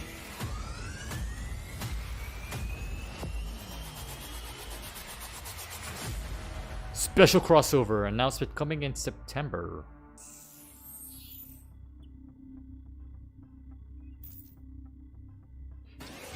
Is this like a battle royale? I don't know. I'm not feeling that really. All right, guys, we're back officially into hour 2. We've got an hour more of great stuff to show you. Destiny 2 Beyond Light. Stasis, you're going to see a brand new look at that. Fall Guys Season 2 and Ratchet & Clank for PlayStation 5 and so much more across the next hour. Opening Night Live continues, and it just is the start of Gamescom 2020. But right now, on September 25th, Mafia Definitive Edition launches a comprehensive... Ooh, the Mafia game looks pretty good. I saw the before and after. Got the exclusive debut of the next like the original versus the remastered. It looks really good. Which deals with Tommy's induction into the Salieri crime family. Check this out. I don't know.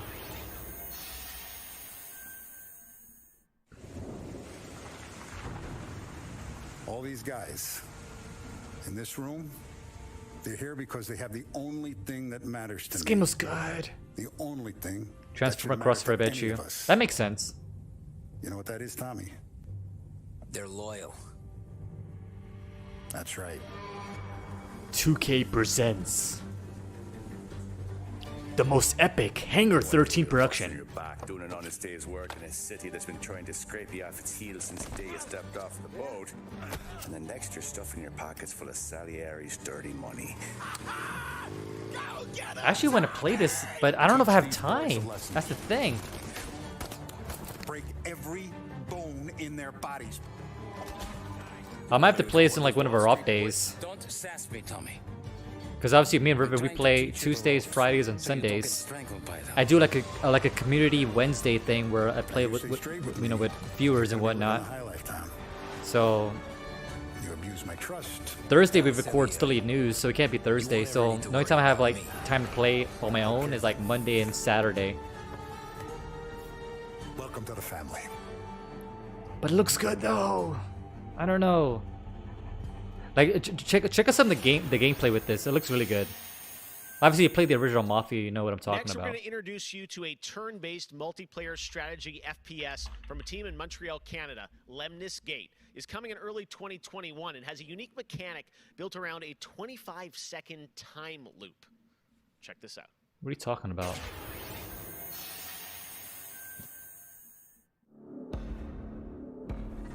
A turn-based strategy shooter. In 25 seconds, take your turn.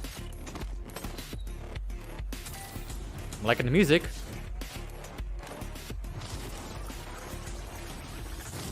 Study your opponents. Is this against AI opponents or change the timeline?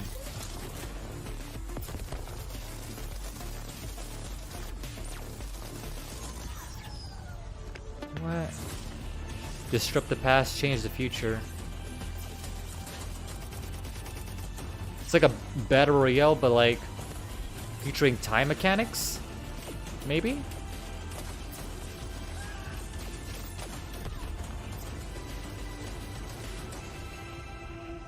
Lemis Gate.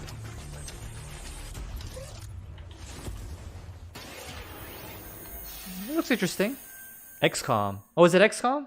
Next spring, get ready What's to this Lemis experience Gate? I don't know. memorable moments and non-stop Ooh, a action Lego from game. all 9 Star Wars films and Lego Star Wars: The Skywalker Saga. Oh, the entire damn. series has been reimagined with new fun-filled Lego. Actually, I'm hyped for content, this one. And now we've got your first look at the gameplay trailer.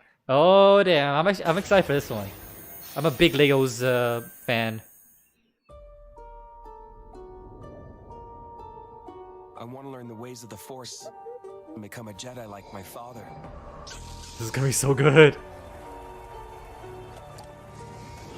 The Force is unusually strong. Is this like, are they like a remaster or like totally new original? Well, it won't be an original story. By the dark side, But young Skywalker has become.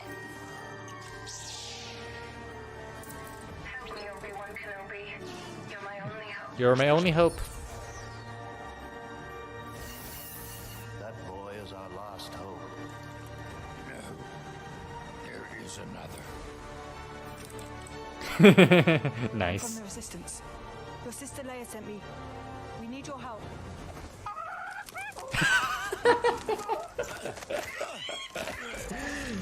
That's awesome. Yeah, it is voiced. Yeah. This is good though, and I know this is multiplayer too, so I feel like this would be a good community game for us to play. You should get it, Holly, so we can play. We'll play on Wednesdays. Long time ago, in a galaxy far, far away,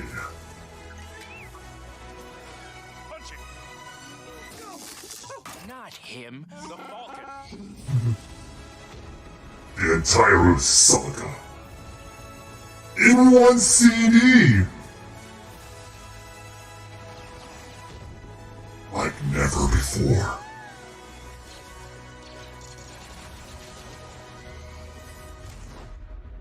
I am a Jedi, like my father before me. So be it, Jedi.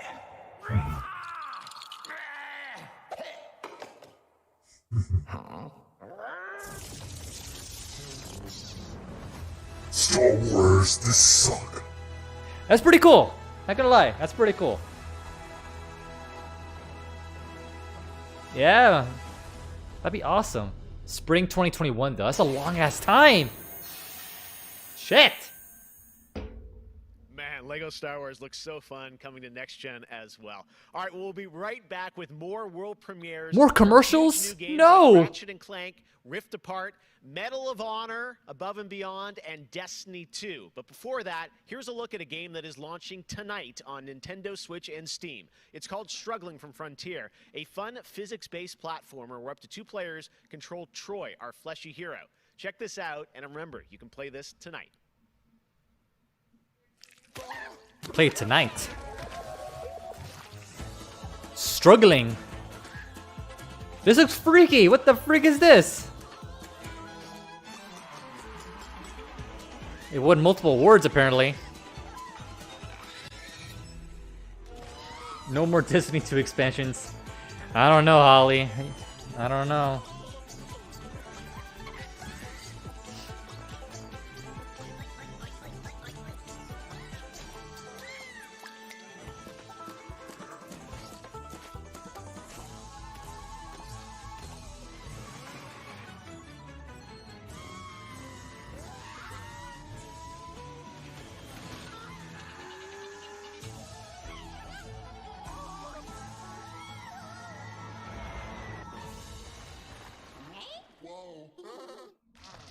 I wasn't really feeling it, so. Yeah, a lot of games they show, they're like, oh, it looks so good, like it's about to come out. Then boom, 2021. It's like, Then why show it now?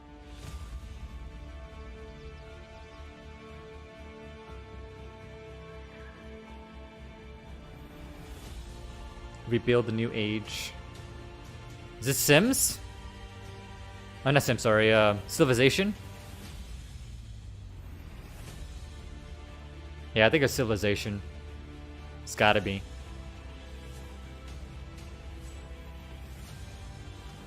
Or is it like a Civilization-like game?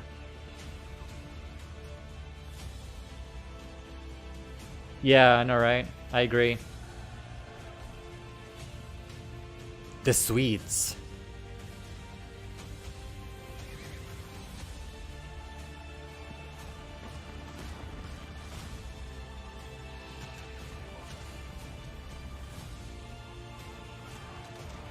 Total War? Oh yeah, you might be right. Yeah, you might be right.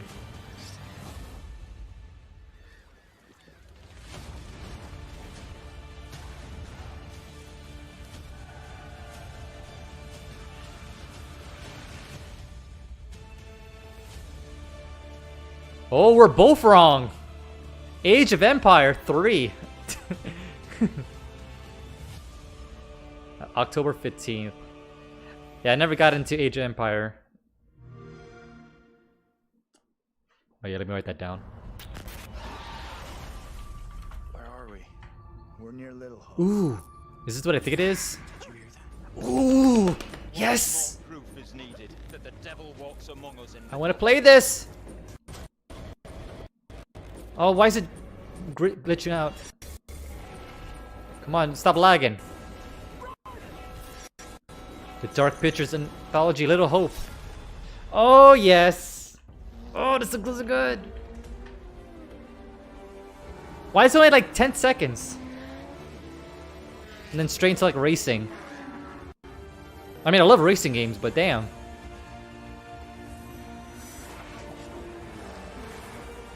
I want more of that Little Hopes.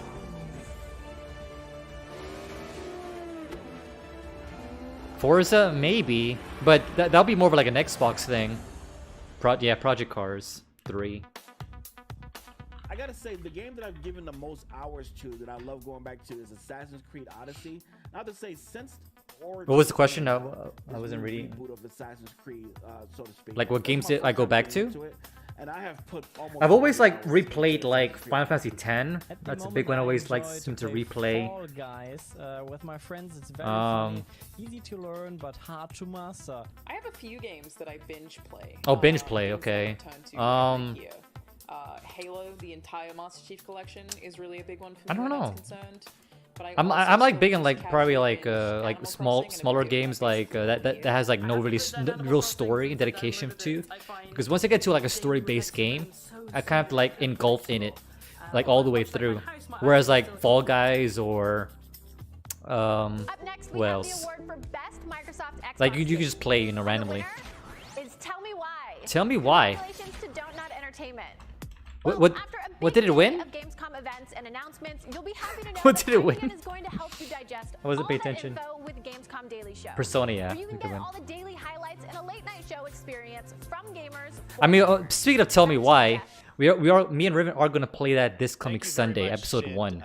And by the way, congratulations to Tell Me Why episode 1 came out. It's coming out tonight, I think. That is out now that you can play on Xbox and Game Pass. And as we know, there's a lot going on in the world. I don't know what Tell Me Why won. The pandemic, between social conflicts we're seeing in the news and acts of nature, we can see how vulnerable we as people. It's nothing but a heartache. I know, right? Now I think it's nothing but a heartache. To come Tell me together why. and support one another. We are a global gaming community. There are millions of people watching tonight. Definitely tune into our stream for Tell Me Why. Though. I think it'll be fun. That games are good in the world and can bring us together, and I think we've all felt that in 2020. So I think that's really important to remember amongst all the games and trailers. All right, well, one way as a community we can come together to do some good is the Gamescom Forest. Gamescom has launched a reforestation project by planting a Gamescom forest together with the community. Oh, that's pretty cool. Gamers worldwide can go to gamescom.global and donate to plant more trees. So let's plant a forest together. All right, well, now we're going to move on to another game, and this one was announced back in May. Chorus is a dark space combat shooter where players take control of Nara on a quest to destroy the dark cult that created her, featuring rich, ray-traced 4K 60 FPS environments on next-gen hardware. Yeah, Here is totally the agreed. First look at gameplay from Chorus. Chorus, okay. But like Riven kind of brought this up, like when we were doing our research for Tell Me Why, on one of our Stilly News episodes, the first thing that popped up when he searched Tell Me Why was Backstreet Boyz. So yeah.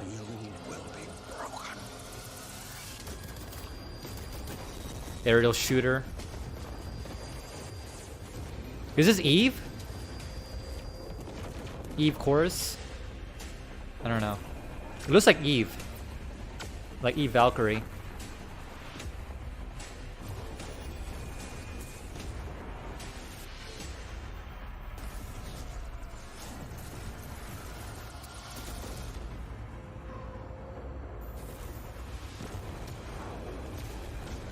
Yeah, that's what I'm thinking too. Eve Online.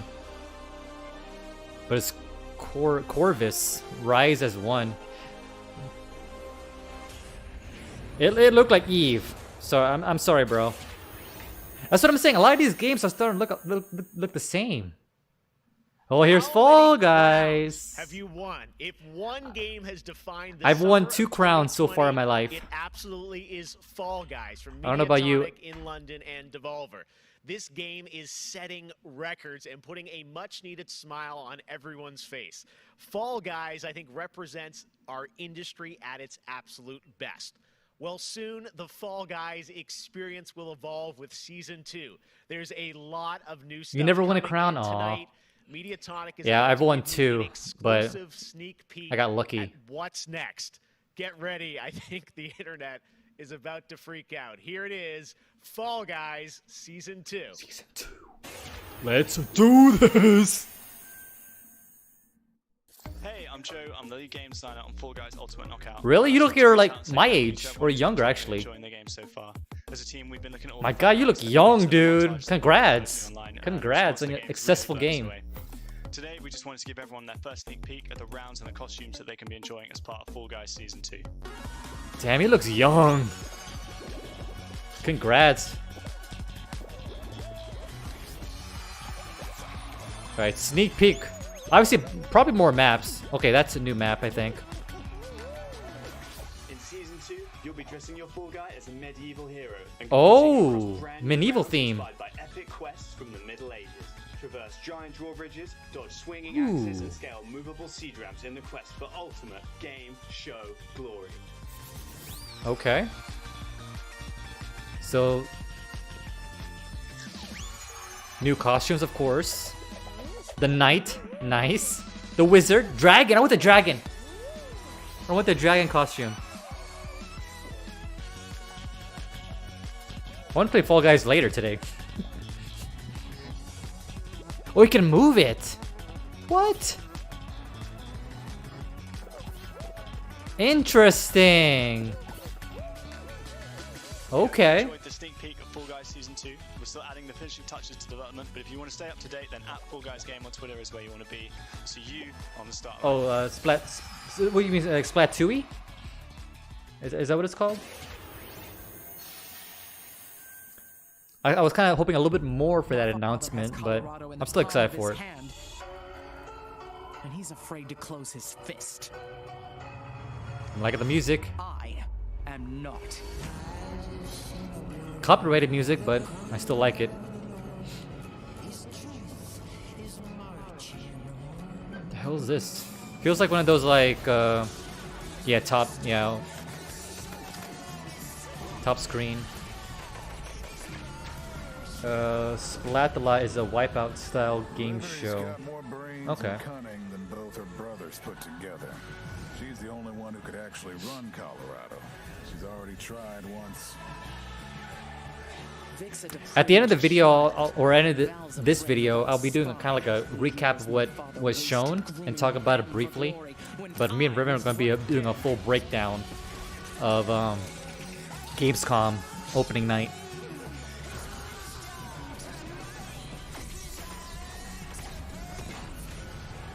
Is this Wastelands? It kind of feels like Wastelands. Go back to Arizona, Rangers. Oh, And wait. pretend none of Wait. this happened. Stay and you die alone. Yeah, it is Wastelands. Okay, Wasteland 3.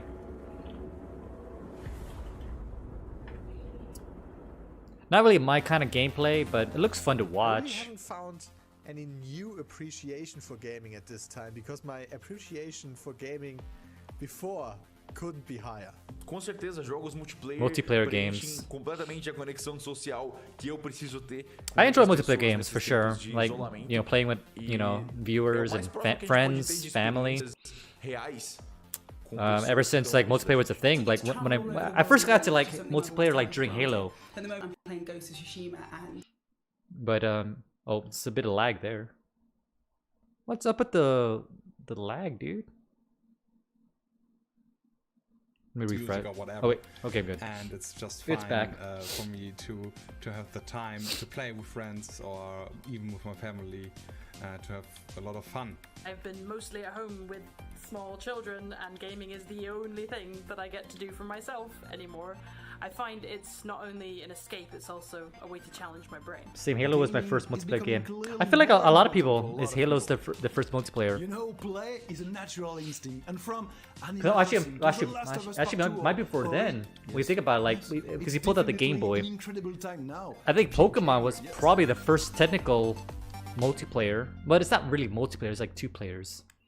So I guess if you're talking about like a lot of players, then yeah, probably Halo. When we set out to create Medal of Honor Above and Beyond, we knew we wanted to bring the series back to its roots. The Medal of Honor franchise is known for its powerful and exciting single-player You're story. gonna be competing against Call of Duty, man. Call of Duty's been kicking ass. It's grounded in history, which tells emotionally authentic stories. Peter Hirschman, who directed the original Medal of Honor in 1999, is back at the helm of this project. You'll hear more from him in just a bit. Peter and I actually worked together on Medal of Honor Allied Assault in 2002, and I'm really happy he's joined us. He's definitely reading a script. I see his eyes moving around. The team is creating a riveting and emotional journey. You can't speak from hard, dude? Like you've Come never on. seen or played. It Where's weaves the in authenticity? personal stories of the veterans and survivors of the war through powerful interviews that help set the stage for what players will experience. It's more than just a game. And we could not be more excited to show the world the next look at Medal of Honor Above and Beyond and the game's action-packed story. Let's take a look. Above and Beyond.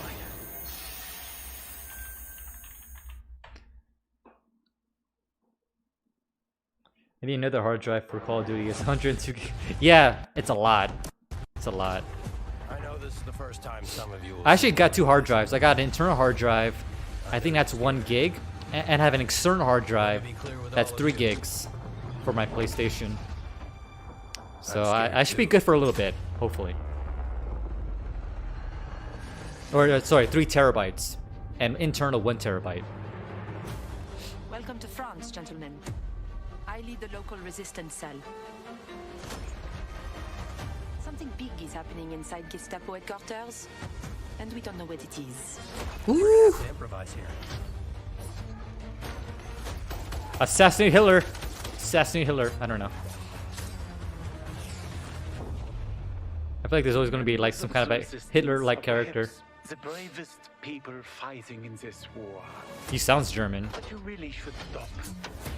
There is no future in it. Sorry to interrupt, Lieutenant. I feel like the graphics aren't that great though, honestly.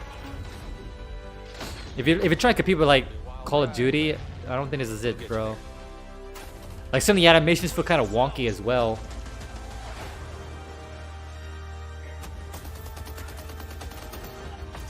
I don't know, dude. Like I said, boom. I mean, maybe they're going for like that more cartoonish look, but yeah. There are things, as people, I'm willing to sacrifice myself for.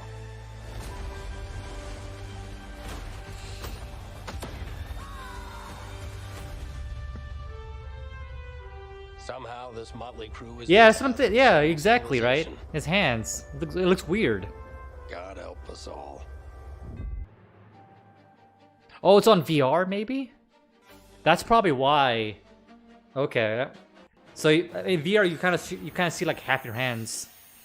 So that makes kind of sense. Thank you so much, Vince. That looks incredible. And now we're here with Respawn Entertainment's Peter Hirschman, game director on Medal of Honor Above and Beyond, to talk more about their new VR experience. Yeah, it's Peter, VR. I gotta say, the trailer really grabbed me. Such an incredible story that you're telling to. Is it just me, or did they lower the volume? What can we expect? Well, Jeff, thank you for having us on the show. I'm representing a whole team back at Respawn that's been working really hard on this, and it's so exciting to premiere the trailer. Yeah, me too. Me too. I was very worried. Roots was always about putting the player in the boots of a soldier fighting in World War II. And with VR, we're able to do that in almost a literal way. It's definitely the most immersive experience, most immersive combat experience I've ever been able to work on. And the story follows you as a player being recruited into the office. I feel like VR has that kind of like pass in a way. It's like, oh, it doesn't be like graphically impressive because it's VR, but at the same time, they should kind of push the envelope in VR technology. So, but we'll take it. But during World War II, I still feel like VR is still early stages, unfortunately. All over Europe, deep behind enemy lines, and that allows us to tell a story where you get to go to these places and locations and participate in events that really helped shape the outcome of the war. One of the things I love about the trailer is you can tell there's a lot of interactivity in the environment, emergent gameplay. You got the piano and other things in there. Tell us a bit about how you're using that to tell the story. It seems like it's all kind of through a first-person perspective, but there are some story sequences. How do you tell the story? Oh, well, we shot over 120 pages of narrative.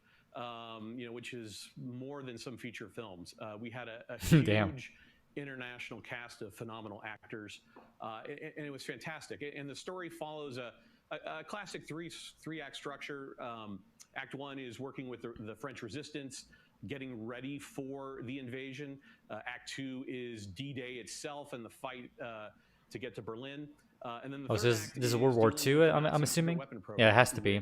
Involve things like the 262 jet and the V2 rocket and things that could have really turned the tide of the war if we hadn't stopped them. So you get to go on this journey. What's kind of interesting about like these war games sometimes, I feel like, this is my personal opinion obviously, but I feel like all the games have the same exact scenarios, like World War II, World War I, sometimes Vietnam. But I guess they can only go by what's already shown in history. But it'd be nice to show something like original. I don't know. But if they're trying to base it on the real life, then I guess it makes sense. Intimate and emotional connection with the but, characters I don't know. and things going on around you. It was an incredible way to shoot. One of our animators stood in for the player throughout the 3 weeks that we were on stage. And all the actors are always reacting and talking to you directly. And in VR, it's such a powerful thing. It's all about building that emotional connection, and it just makes the experience all the more authentic.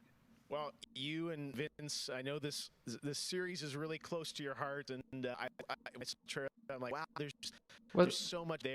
Who's skipping right now? Really rich and detailed, Who's skipping? Authentic as well. Paying tribute to everyone that was involved in the war. I wanted to ask you also about multiplayer, which is something that Respawn is really known for, and you've had a great single player experience. But I hear you might also be doing MP too.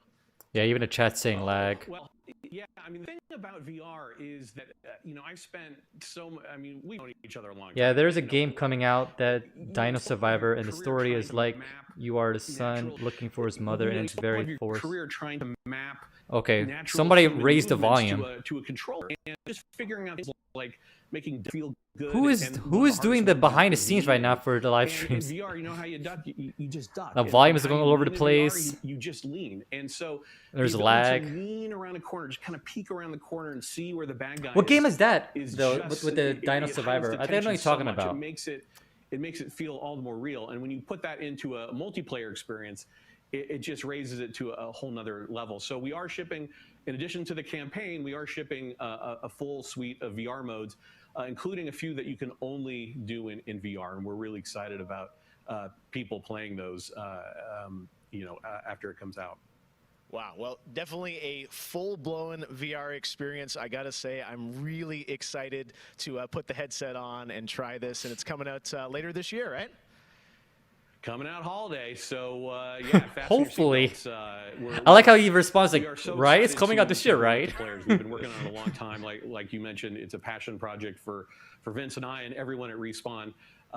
It's a wonderful full circle experience for a lot of us that started our careers working on those original set, going back first one and Allied Assault, and now to be able to bring Above and Beyond to a whole new generation is one of the most exciting things we've been involved with.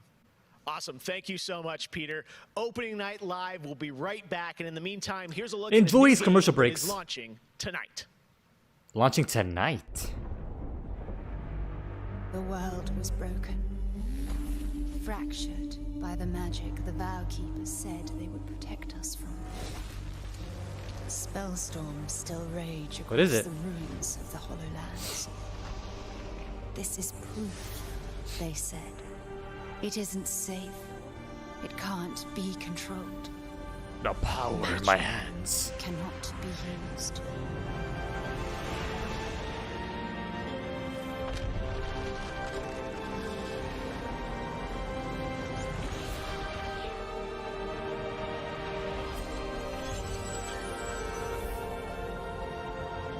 But I am a battle mage.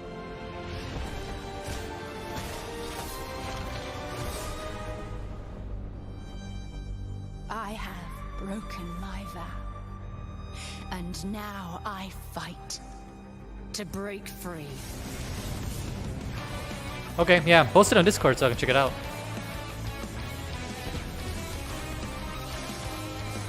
The music kind of reminds me of like Sonic Adventures, I think, or maybe like an anime of some sort. I mean, it does have the anime feel to it, I guess.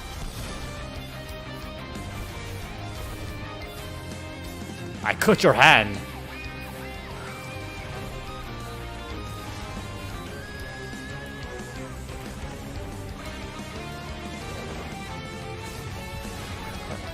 Oh, gameplay! Nice. Yeah, that's what I'm thinking. Yeah, Sonic music, exactly. So I'm not the only one. It kind of has like that Sonic feel, like.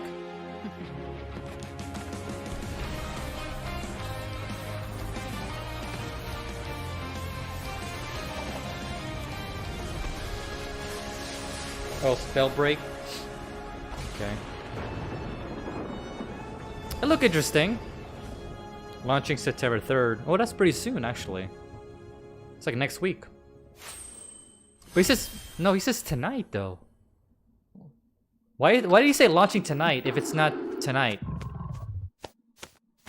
I think he got his facts wrong. Oh, Flight Simulator. I've been wanting to play that, but I'm not willing to pay that much for a game that I'm only going to enjoy for a little bit.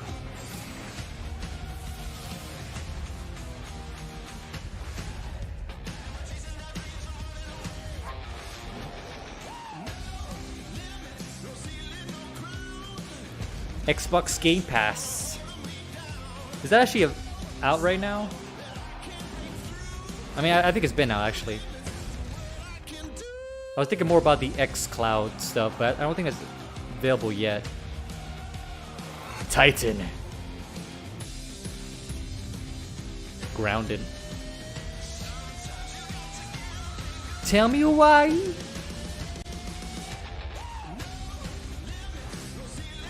Discord. Oh, really? Three months of Discord Nitro, whatever it's called.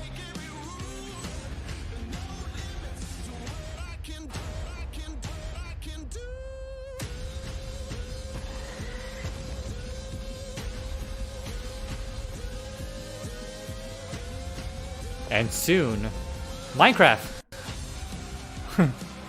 yeah, that you can play on mobile, so it's not out yet.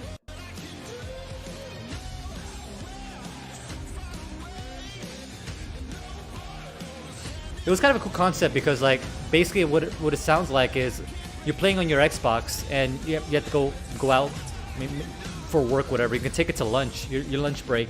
You can play your mobile phone and continue where you left off. So that's pretty cool. So many great games in Xbox Game Pass, and many of tonight's games are in it as well. Every year at Gamescom, we like to highlight some incredible games made in Germany. And tonight, we have a special announcement about one of the most legendary German games of all time, created by Factor 5. Enjoy. Well, yeah, but everything. Yeah. 最初タリカンの音楽を聴いた時に曲が素晴らしいだけじゃなくて I thought it was a German game. Why is it Japanese? Factor 5 was so far ahead of the curve, and each of their games pushed game technology as far as possible. I'd say they're one of the greatest indie developers of all time. サウンドはすごいわ、グラフィックは綺麗だわ、ゲームプレイも滑らかで満足いくものだわで、本当にすごかった。今回タリカンのコレクションが出るってことをとても嬉しく思っているし、これはまた当時みたいにみんなに見せて歩きたいなと思っています。Kind of feels like Metroid, so.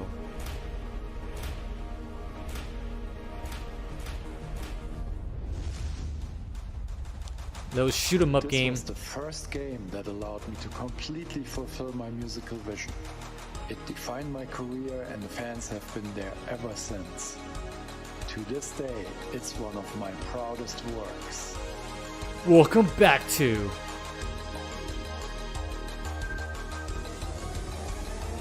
the 80s. I never heard this game.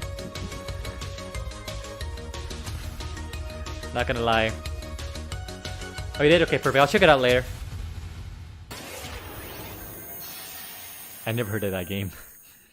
It kind of had a feel of like, oh look, Destiny 2! Destiny 2!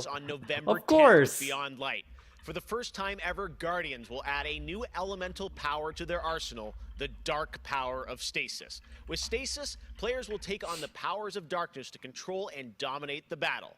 Here's an all-new look at Stasis from Destiny 2 No. Beyond Light. Oh my god. I feel like every showcase, whether it be PlayStation or the future of gaming or this, they're gonna show Destiny. It's almost like guaranteed. As you step away from the light, I personally never got into Destiny, so look inward. Focus your power. Let it grow. yeah. Our fight is far from over. More Destiny.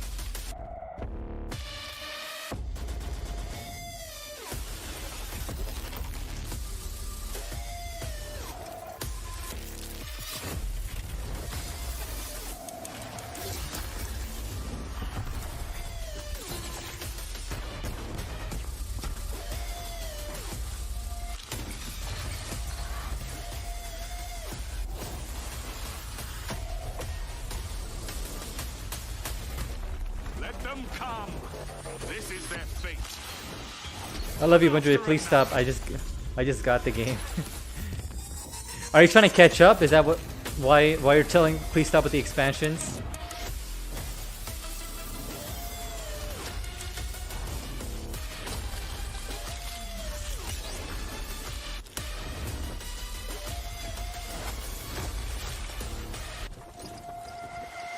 Yeah, okay, that makes sense. I can never catch. That's how I felt with like Final Fantasy 14. Like I'm trying to catch up with Final 14 story, whatnot, and every time I get to a point where I'm catching up, it's like, here's new expansion. Good luck. Here's another 8 hours to your life or more. November 10th, 2020. You got some time to catch up. Oh my god.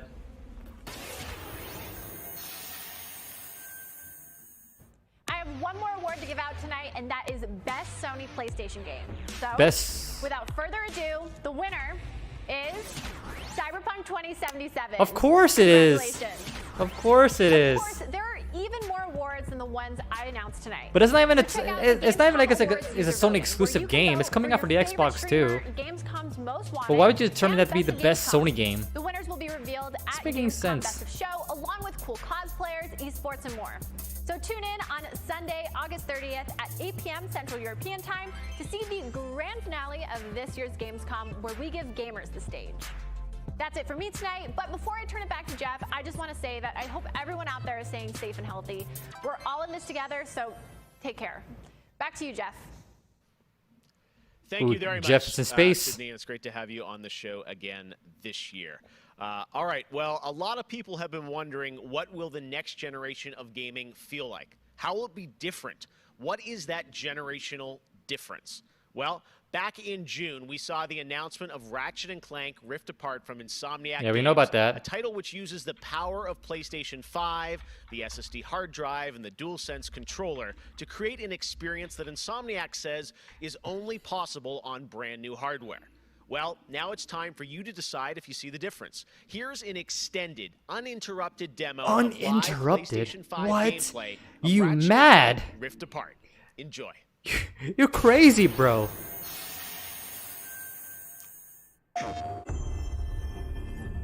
Research this, like, seriously. Yeah.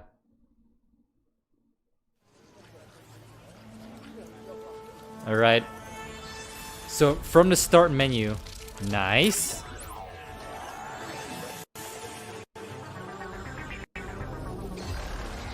Ooh.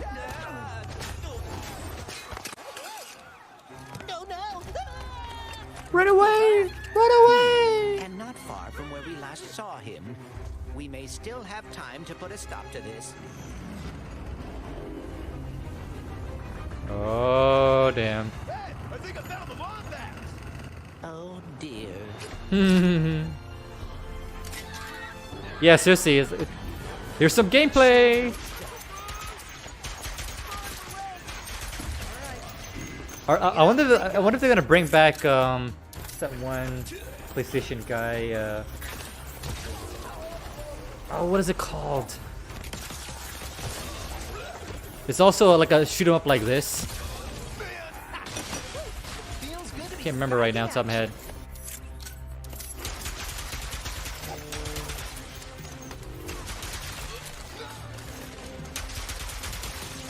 Can't remember. Last one. The train's pulling away. Let's go. Oh damn.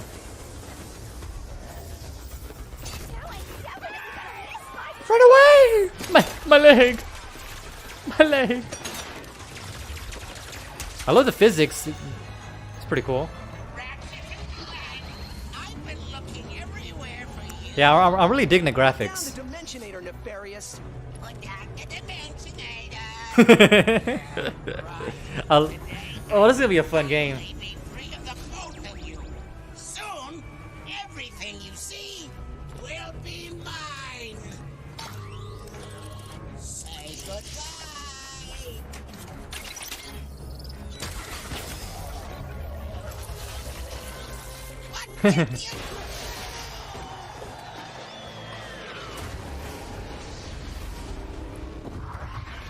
Oh, what's cool about this game is there's these portals that he goes to like different dimensions. Device seems to have destabilized reality.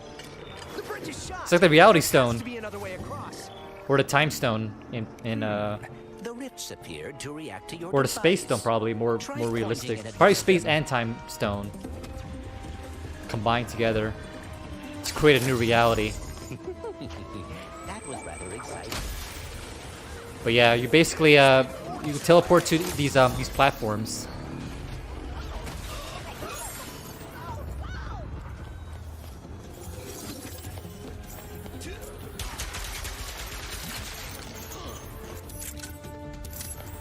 Different moves, I love it. Grenades. Damage done.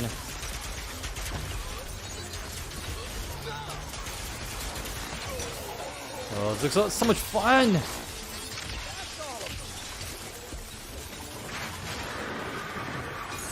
Oh no, please don't tell me we have to appear to say goodbye to our most beloved character. I'm not ready. I don't know. I don't think so. Sand sharks? What?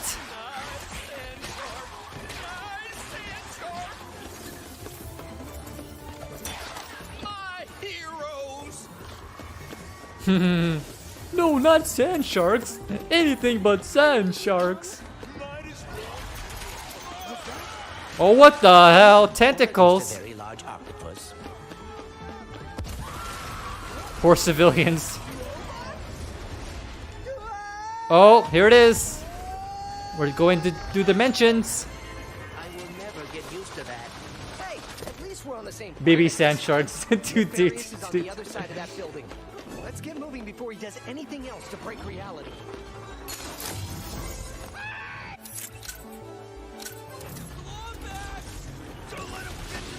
Nice. Did Dr. Nefarious really resurface after all these just to try and take over the universe again? Yeah. Oh, the game I was thinking about was Knack. I don't know if you remember Knack, but I wonder if they'll be coming out with like a Knack 3. That's like a PlayStation exclusive.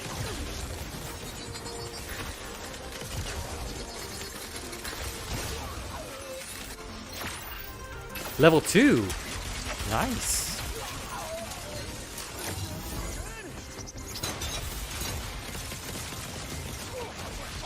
Oh, I'm digging it.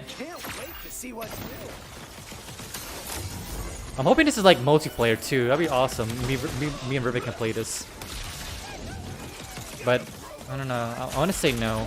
I know Knack was multiplayer. I think. I don't remember. Oh no, I'm pretty sure it was.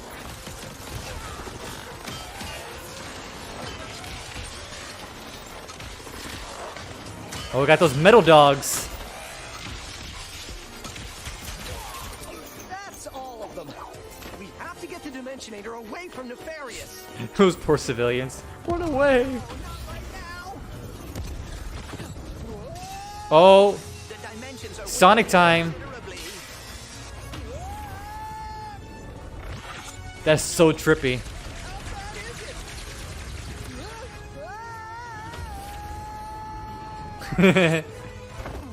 Prehistoric time now.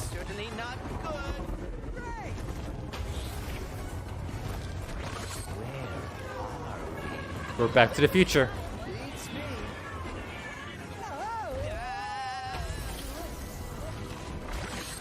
That's a big time distortion. Oh, now we're in the ship with the octopus. Oh no. Oh no.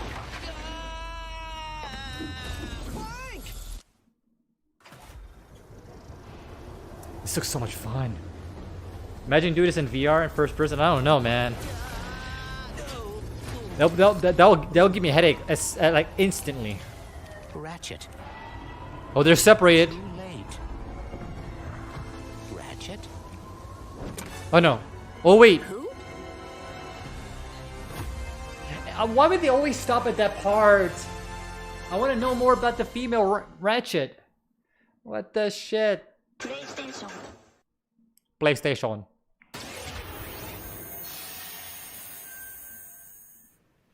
There you have it, Ratchet and Clank, Rift Apart, and now I am joined by Marcus Smith and Mike Daly from Insomniac Games. I know she has a name, but I can't remember what her It name was. so great to see that long, uninterrupted demo of Rift Apart, and I have so That was many pretty much the questions. entire It's opening, I amazing bet to see you. what you're doing with the power of PS5 and the SSD. Let me Couple ask you power first, moment. Yeah, I know, Marcus, right? what are you able to do with Rift Apart that you haven't been able to do before in a Ratchet game because of the power of PS5? I mean, first and foremost, it's just pure horsepower. Enables us to fill our worlds with the kind of density and life that we've never been able to do before. More importantly, perhaps I like that the that golden shifting fly that in we his have going background. on, which uses the SSD that allows us to fling the player. He also has a from golden planet to beetle, I planet to think. planet, lightning. I'm just fast, looking like at his background. Way faster than anything we've ever been able to do before. Yeah, the Rift tether, we saw that in the demo. We had seen some of that in the trailer. So that's all actual gameplay. Mike, I'm curious, like how does that work as you kind of play through the game? Are there certain moments and levels where you can jump, or how do you play through that? Yeah, so in the game, there is dimensional damage spread throughout the galaxy that Ratchet and Clank have to find a way to fix.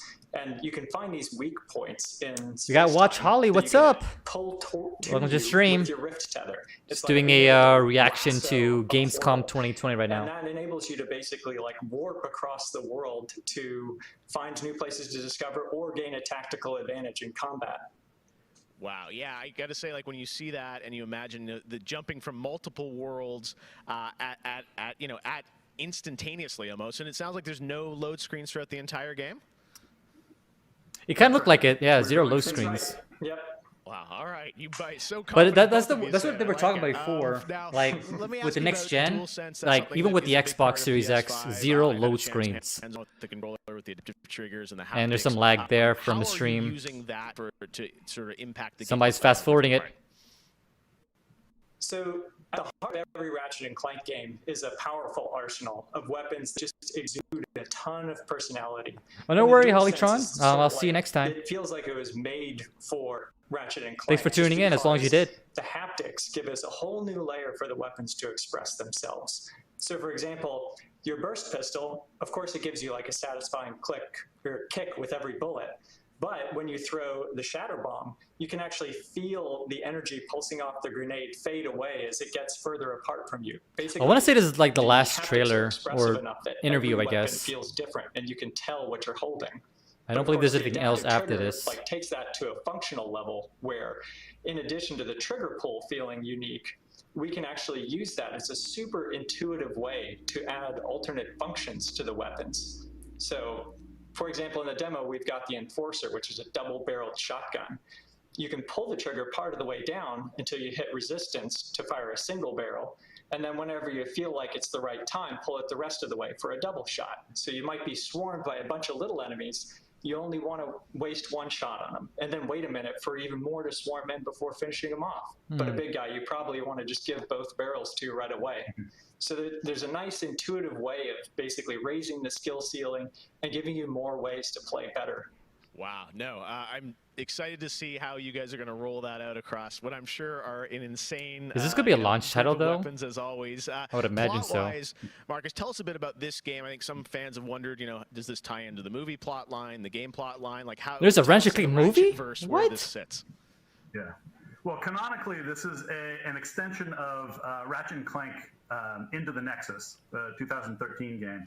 But it's a standalone adventure. So it's one that, even if you've never played a Ratchet and Clank game, you can get into it and you'll understand it and you'll enjoy it. For hardcore fans, we have a lot of nods. You're gonna see a lot of returning characters and planets and see them all through a whole new light of multiple dimensionality. Yeah, no, this multiverse tether thing I think looks really exciting. And how often, like, is that something we saw in the demo? Is that something you're going to see like frequently in the game? Are there special moments? Like, I guess I'm curious, like, how often you use that technique for gameplay.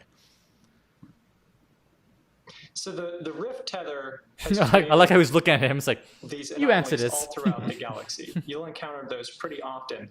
There's even a few more types of dimensional damage you'll encounter that we haven't shown yet. Okay. Now, being pulled between worlds. That's localized to chasing after Dr. Nefarious in the demo. And that's sort of reserved for special moments when you really have to, when the dimensional damage really tears wide open. Well, I got to say, it looks incredible. And then at the end, we got another tease of this female Lombax. I know you guys have confirmed she is playable in parts of the game. Yeah. I think everyone wants to know, though, do we have a name for her? Yeah, what's the name? I mean, the world is more interesting with mysteries, and we're going to have to keep this one, of course. A little longer. Of course. Do we get a number of letters in her name or anything? Too many smart people on the internet. They'll figure it out right away. She's not named Abby, though, right? All right, well, oh shit, that's funny. What you guys have okay, I like that joke. That was funny. Say, I mean, it looks incredible. It's not Abby, right? So much fun, and as you said, when you think of the power of SSD, what a burn! All coming together, it looks really exciting. Before we go, though, I think everyone around the world wants to know when we're going to get to play this game. Anything you can share with us on where you're at in development right now? Mike. Mike?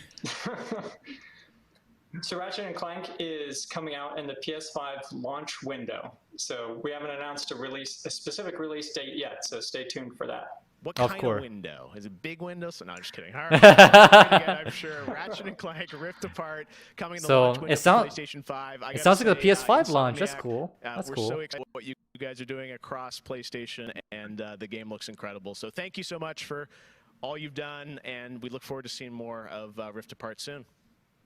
Thanks, Jeff. Take care. All right, Marcus and Mike from Insomniac, thanks for showing us that first look at Ratchet & Clank or PlayStation 5. And that's going to do it for Opening Night Live. Okay. Thank you so much for Yeah, I figured that'd be watching the from closing around the one. world, and make sure to stay tuned all weekend for more live Gamescom coverage at Gamescom.global. As for us, we'll see you later this year for the Game Awards 2020. Our team is hard at work to build a very special live show for you coming in December.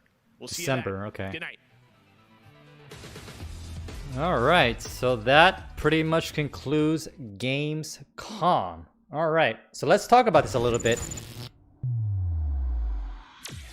Okay.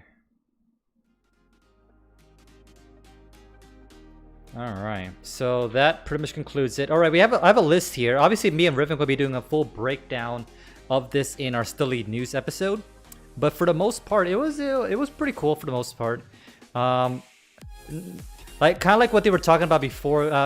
Not a lot of big games were announced, but they kind of set the expectations pretty low. So for the most part, it was what we expected in terms of like what was going to be presented. But let me see here. Let's check out the list. But yeah, I only captured a few of the stuff on the pre-show. But as soon as the actual event started. That's probably what I'll discuss more so than actual any of the pre-show stuff.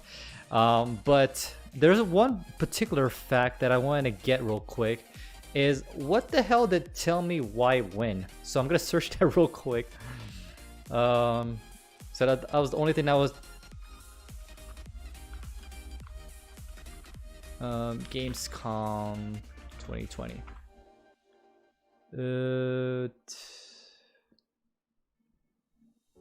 I wonder if they have it here.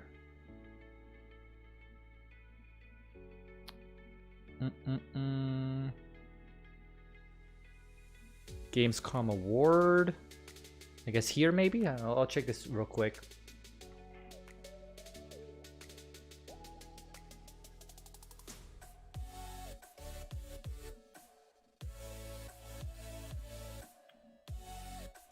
Oh, nope, not there. Let's do maybe Gamescom 2020 summary, I guess?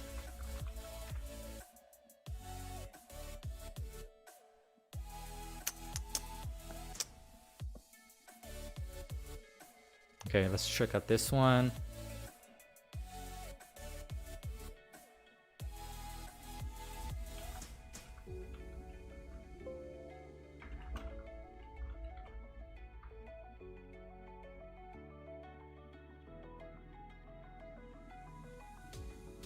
Yeah, I guess it doesn't really matter too much. I can always go like look at a different video, but basically, okay, let's just go into a brief synopsis of it.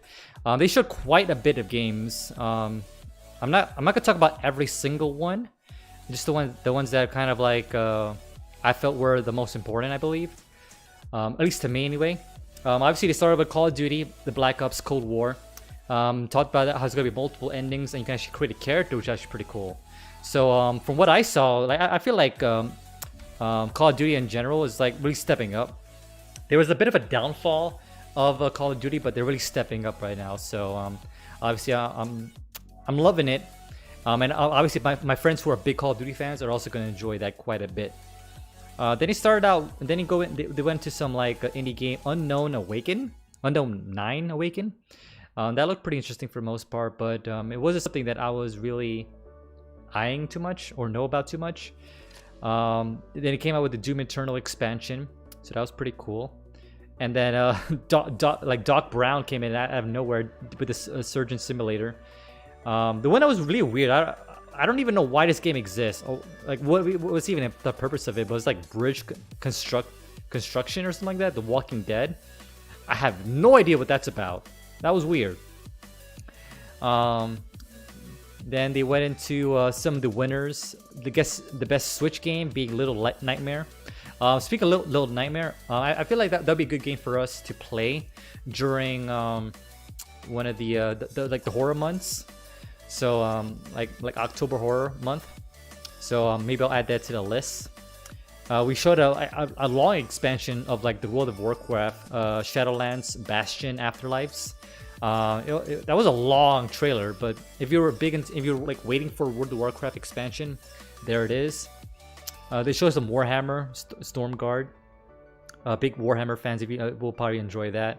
We talked a little bit more about Crash Bandicoot's About Time, about these like flashback tapes, specifically like in regards to like you have to like find the tapes in the stage, and it goes to like this like almost like a bonus round stage in the past somehow. Outriders came out, and I seriously thought it was like Destiny. I was like, it was really interesting. And then this Captain Tsubasa game came out with like an anime soccer game. It looked pretty cool. It kind of reminded me of like that Shojin soccer or Shonen soccer movie. And I was like it looked pretty hyped. And obviously like one of our viewers, Hollytron, was in it. She was hyped for that game. And then Teardown came down. That was more so about like it kind of reminded me of a little bit of like a almost like Minecraft, but in a way like graphically. But instead of like blocks, is like almost like Legos. It kind of feel like Legos, and everything is destroyable. So I thought that was pretty cool. Then he showed Little Nightmare 2, so obviously that one looked good. So we're definitely gonna be playing the first one, because I think the second one comes out like in February, I believe. Then he showed Battlegrounds. Then the winner of Best Action Adventure is Watch Dogs Legions. Winner of Action Game is Star Wars Squadrons, even though the game isn't even out yet. That's kind of debatable. Best Multiplayer, Operation Tango. I never played it, so... Best Indie Game, Curious Expedition 2. And then he shows some more of the Star Wars Squadron. Comes out October 2nd, so... I'm already hyped for the game. The fact that it's pretty cheap and there's no microtransactions kind of like pushed me to like potentially get it. But obviously with I have to like kind of play more of it. And then he showed an Xbox exclusive game, 12 minutes. It kind of like a battle royale game, but you can actually like rewind time and like plan out your moves. I don't know how that works gameplay wise, but it's kind of intriguing. Then he showed some Godfall, but for some reason like it cut the Godfall gameplay like really short. I was like, did I miss something? Or did the production team like F up or something? I don't know. Then they show some Warframes, Heart of Demons or Heart of Diamonds or whatever. If you're big into Warframe, that's also another expansion for you to get hyped for. Then he showed the Mafia Definitive Edition, and that one looks really good. I actually really want to get into like the Mafia series. I think all three are going to be remastered, Mafia 1, 2, and 3, and it looks really good. I don't remember Lemnis Gate. I'll probably skip that one. They showed the Lego, the Skywalker Saga, so that one looked really cool. Obviously, I'm a big Lego fan, and I kind of want to get into more of the Lego games. Then he showed Age of Empire. It kind of looked like Civ to me, but what was the other one that the comments mentioned? I don't know, but they showed that one. I never got into Age of Empire. Then they showed Little Hopes, which looked really good. It was like a horror game, and it looked really good. Like I definitely want to play that game. Project Cars 3. If I was gonna play a racing game, either it's gonna be Forza or it's gonna be Gran Turismo. I'm not really big into those other racing games. I never really got into Project Cars. I never got into what was that other racing game that came out or is coming out? Dirt 5, I believe. It wasn't really my thing.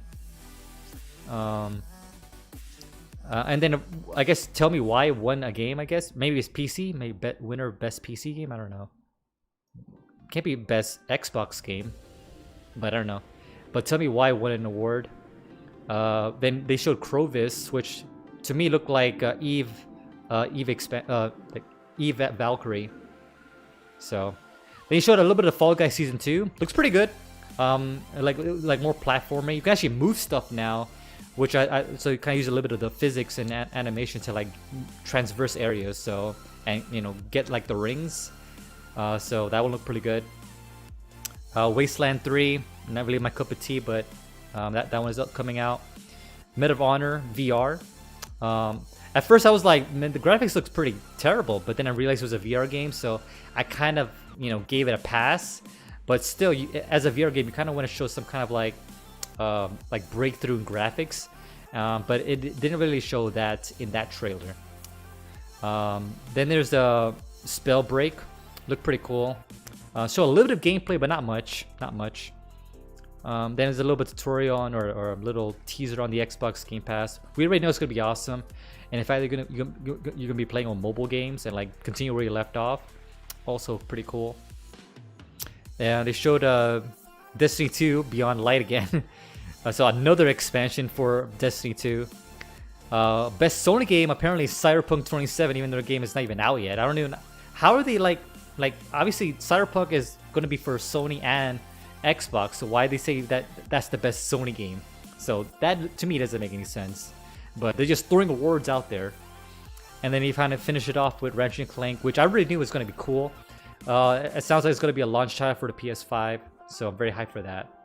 But that pretty much concludes everything on the showcase for Gamescom 2020, at least opening night. Obviously, there's going to be other stuff happening. I want to say it's a 3-day event. Me and Riven might be covering the entire Gamescom, unfortunately, but we are going to be covering what we can.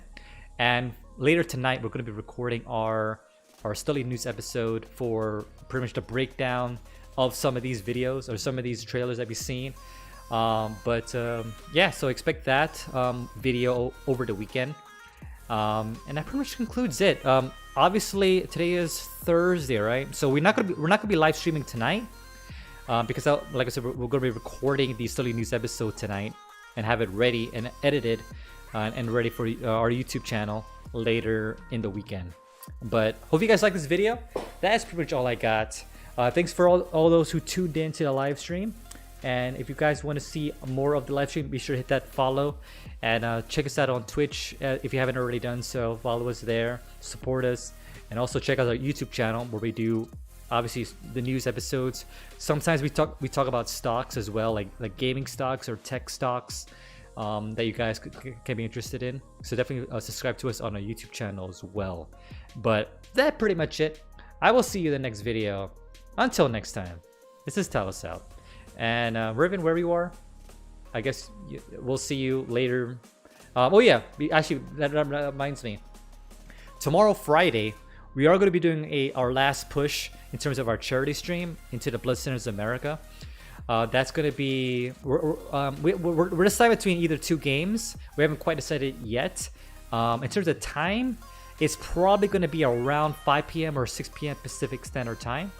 At least that's kind of the projected time.